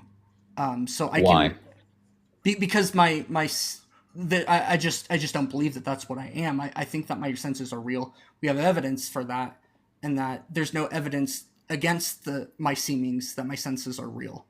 I mean, we did just grow a bunch of brains. Like, I'm pretty sure Dutch scientists just did it, and they started like firing off. Well, yeah, we can grow brains in vats, but like, So if we that's can not do what I that, think why I is there am. not, like, to me, that's the same argument with like simulation theory. We create simulations. So there's not a 0% chance that we are not also in a simulation. Okay, but for whenever you're looking at things like there's some very strange things about how quantum mechanics work that are just like impossible to simulate based off of our understanding of it currently, and I would have to pull up the paper and look for it because I haven't So actually. then why do you get to use the God of the gaps, as long as it's scientific in that case? We just don't have the understanding. But so without the understanding, without you being able to like propose a reason why my seemings are not accurate, you can't say that they're not accurate. So I can just, you have to grant it. So it doesn't seem that things are not, it doesn't seem that things don't follow the law of contradiction, of non-contradiction. All we see is things following the law of non-contradiction. So you'd have to give a reason for why things wouldn't follow the law of non-contradiction for us Because to you've even be able. interacted with them. Wait, what thing that we've interacted with violates the law of non-contradiction? Again, if you observe something, it means that you've interacted with it. Yeah, Okay. but it just means that we're collapsing space like a superposition. Yeah, and my argument would be, if you've interacted with it, you collapse that superposition. You can't say for 100% that it is up or down. It's just what you've observed. It doesn't mean that when you have observed it, that there's not others, So because the you're physics still behind observing. it, the physics behind it say that that's not actually like there's no room for it to be in like a contradictory state. It's just a probabilistic thing. Lay down, Danny. Again, that would be my point, is it's a probabilistic. It doesn't mean that it is or is not. It has to exist in one phase or the other, which you have observed. Are you like saying that before we observe it, it exists in like both positions and therefore it's like a contradiction? In the case that I'm arguing for a God in that sense, yes. Oh, that's just like a category error. Like a superposition, they aren't like a proposition. They don't have like truth value. They don't what? They don't have truth value. They'll say like only propositions are like under the influence of the laws of logic. But like the superposition, it's not truth apt. It doesn't have a truth value. It's not something that's like true or false. It's just probabilistic disposition to either become spin up or spin down upon measurement. It's not like there's no proposition being asserted, so there's no truth value applied to it yet.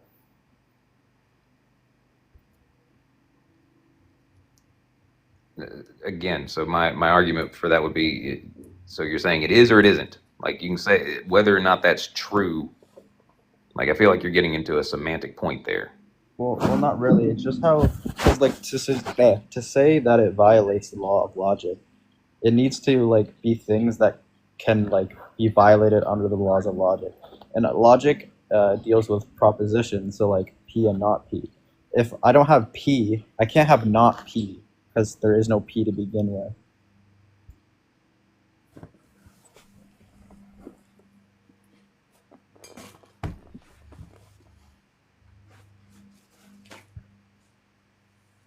Hey, Danny.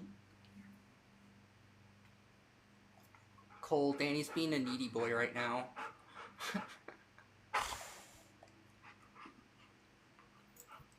Hey, Becky. I love it. I hear him. Hi, Danny. You wanna say hi? You wanna say hi? Woof, woof, woof. Oh, no, that's not what you... Silly dog.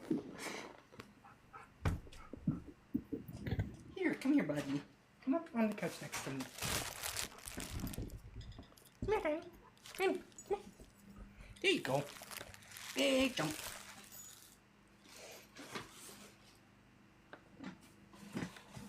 Yeah, I can pet you here and still be close to my mic. We're back. Oh, did whatchamacallit leave? Yeah, just kind of disappeared.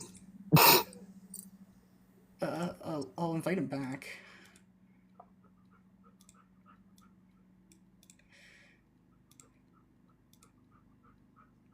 I am big again. When I set a like goal, I was like, tap the tiny stoat in the top corner. But now we have big stoat back.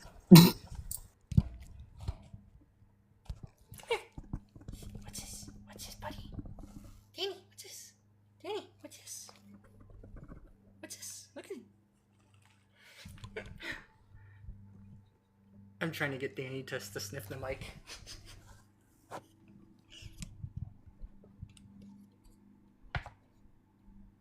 Danny does not seem interested in the mic. He seems very much uninterested. What if you put peanut butter on the mic? Then my mic would be covered in peanut butter. That's the problem. Danny would take care of it. Yeah, but I like my mic not smelling like peanut butter at the same time. Aw, I tried, Danny. I tried.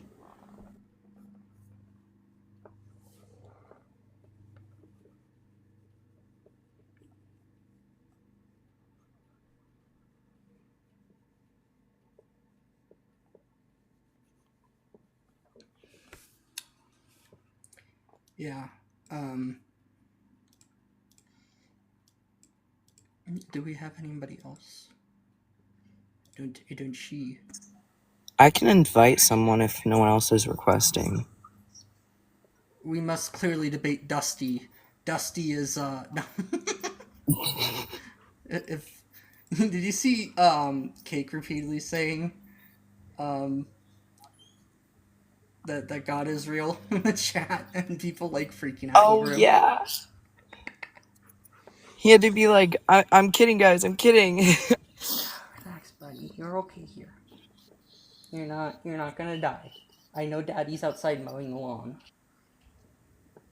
And I know you love him. I'm chopped liver compared to my dad whenever Danny's here. Oh.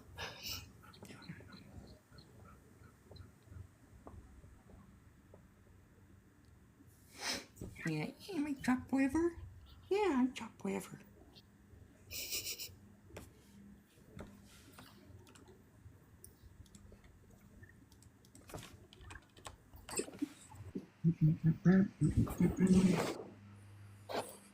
Hey, Danny, look at me. Look at me.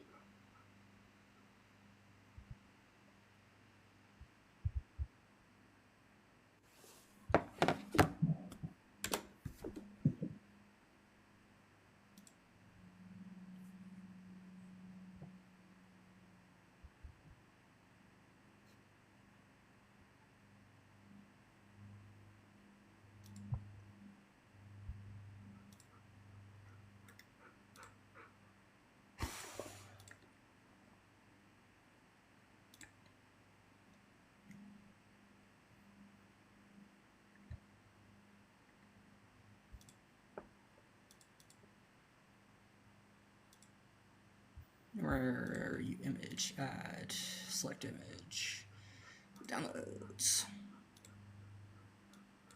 add source. Oh. He's so precious. Oh. Here's Danny. Danny is real, but God isn't. Oh. He's so petable.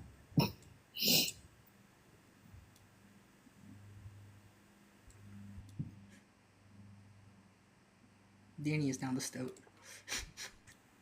The perfect background. Stoat Danny. Yeah, he's so petable. He's a good boy. He has separation anxiety.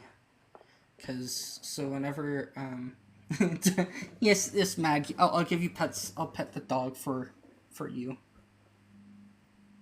Hey Grimlock, I know I said hey in chat. I haven't been paying attention in chat that much. Do we still have any Twitch viewers? Let's see if we have any Twitch viewers. Have they endured the chaos? Oh yeah. It seems that we have.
Yeah, we have Danny. He's a good boy. I have him for another, 4 days. Oh, we have a request? I'm shocked. I think we do. At least I haven't checked my... Yes, we do. From Bible Baby.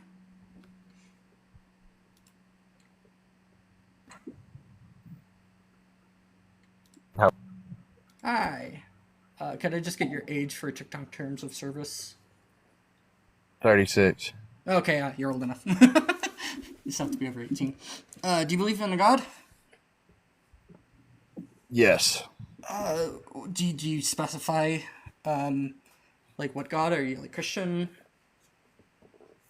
Well, I don't follow. No, I'm not a Christian. I'm not. I like the Urantia book. The what?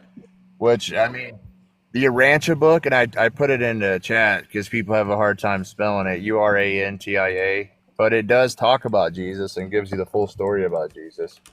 And I think, Christians think they have a trademark on following Jesus, but I don't know. I think you can follow Jesus and not be a Christian, I do believe that.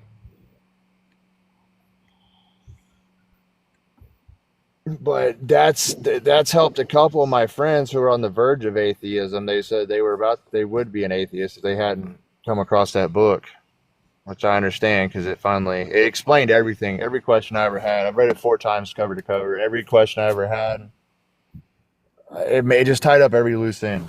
Does that make sense?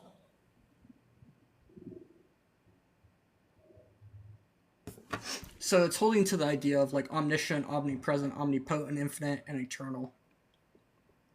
Yeah, that's right. Silly dog. Sorry, my dog the dog I'm watching just made some funny noises. Silly boy. So do you have those animals that you have? Do you own a stoat? No, I would never own a stoat unless I was a zoo. They're wild animals. So I don't think Okay. that unless if you're a zoo that has proper like either that or a wildlife rehabilitator, you should own one because they're wild animals. They don't like being captive. And I think that Where they do would they where do they reside? all over the world.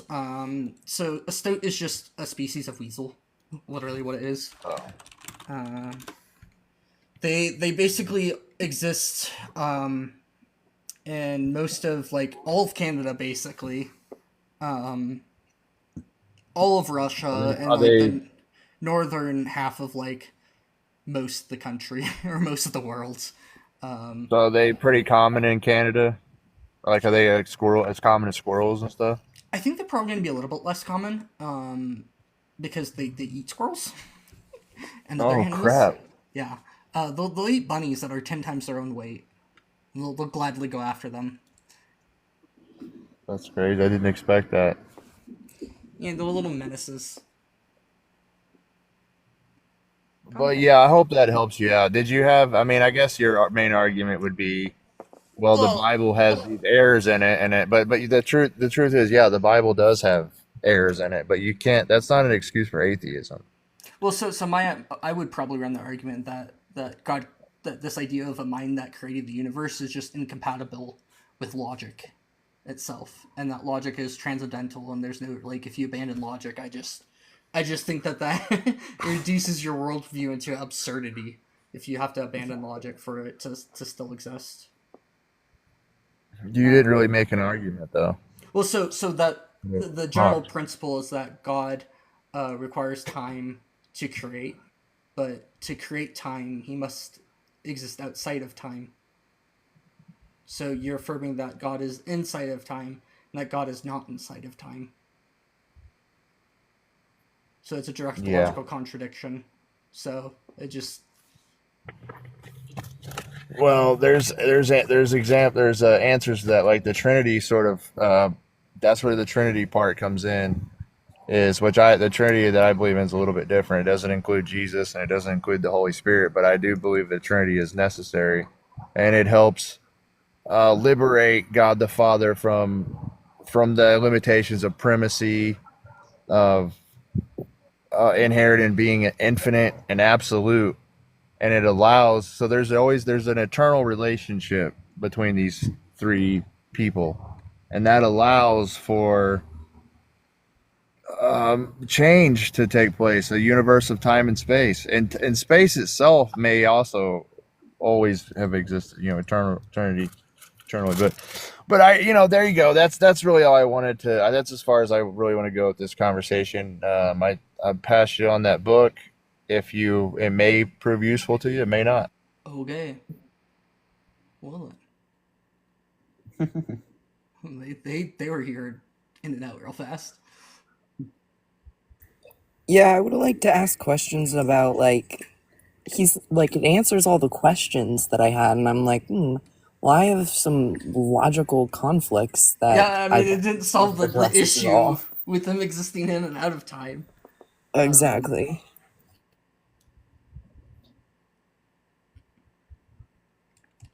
It seems to be Christianity, but I typed into ChatGPT about the book.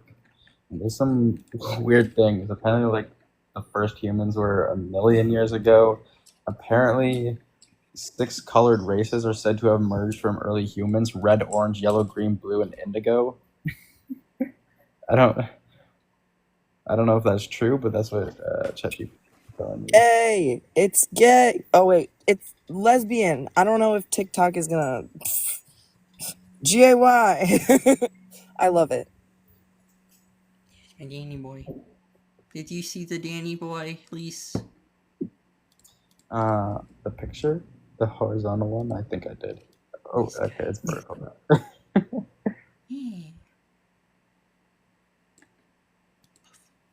Yeah, he's sitting on the couch next to me, the broken couch, that thingy that I have. That needs to go eventually so I can have another desk there instead. Yeah. Yeah, it's interesting because it, like, this is an interesting book. This almost seems like, in some regards, though, as bad as Mormonism in terms of, like, being so clearly wrong in some regard. Just seems like a bunch of like post hoc Yeah, stuff. it says that it's Danny, do you hear him? Yeah. Buddy, come here, come back up here. Apparently, in the book it says like the solar system formed 4.5 billion years ago, like in accordance with modern science, but like. And I like how they're born 900 or 903,419 years prior to 1934. So, like, why so specific?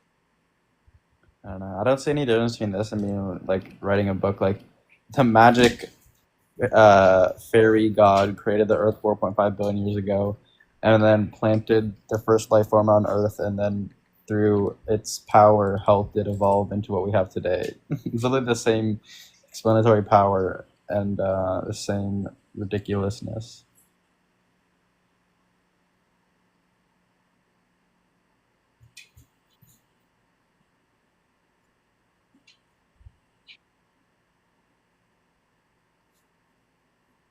Yeah, it says that scientific knowledge is being presented as inconsistent with a book written by humans in the 1950s instead of celestial beings with superior knowledge.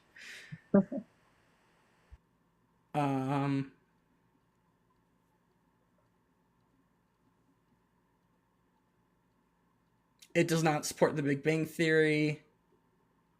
The fundamental particle called an ultimatron, or ultimaton, with an electron being composed of 100 of them. The particle is not known to be described anywhere else, but the concept is at odds with modern day particle physics. Yeah, okay, yeah. So this being, clearly wrong, just like I didn't think it could keep getting more wild, but it just kept getting more wild. This is like getting into like.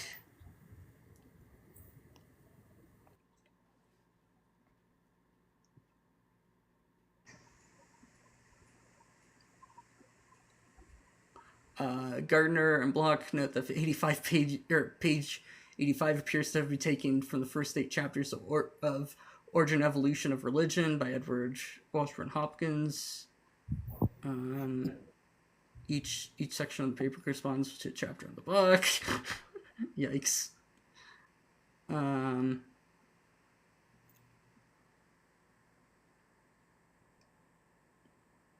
Yeah, it doesn't seem that this is a very and they tried to update the Bible, but then it just made clearly wrong things worse, because it like locked in views on certain ideas that then just ended up being overturned. So it's probably somewhat convincing for a few years, and then it became unconvincing as soon as I found new ideas. Buddy. I think this dog is not an emotional support dog. It needs an emotional support human. I'm only slightly joking at that. Danny is very needy for like having a human nearby.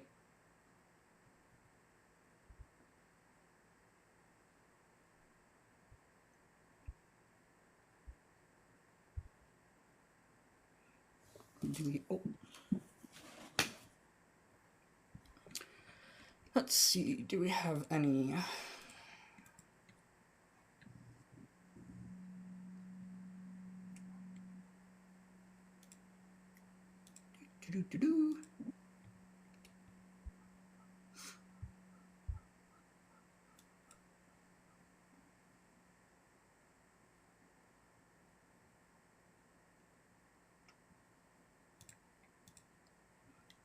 I don't know. Do you guys have any qualms with ending the stream now?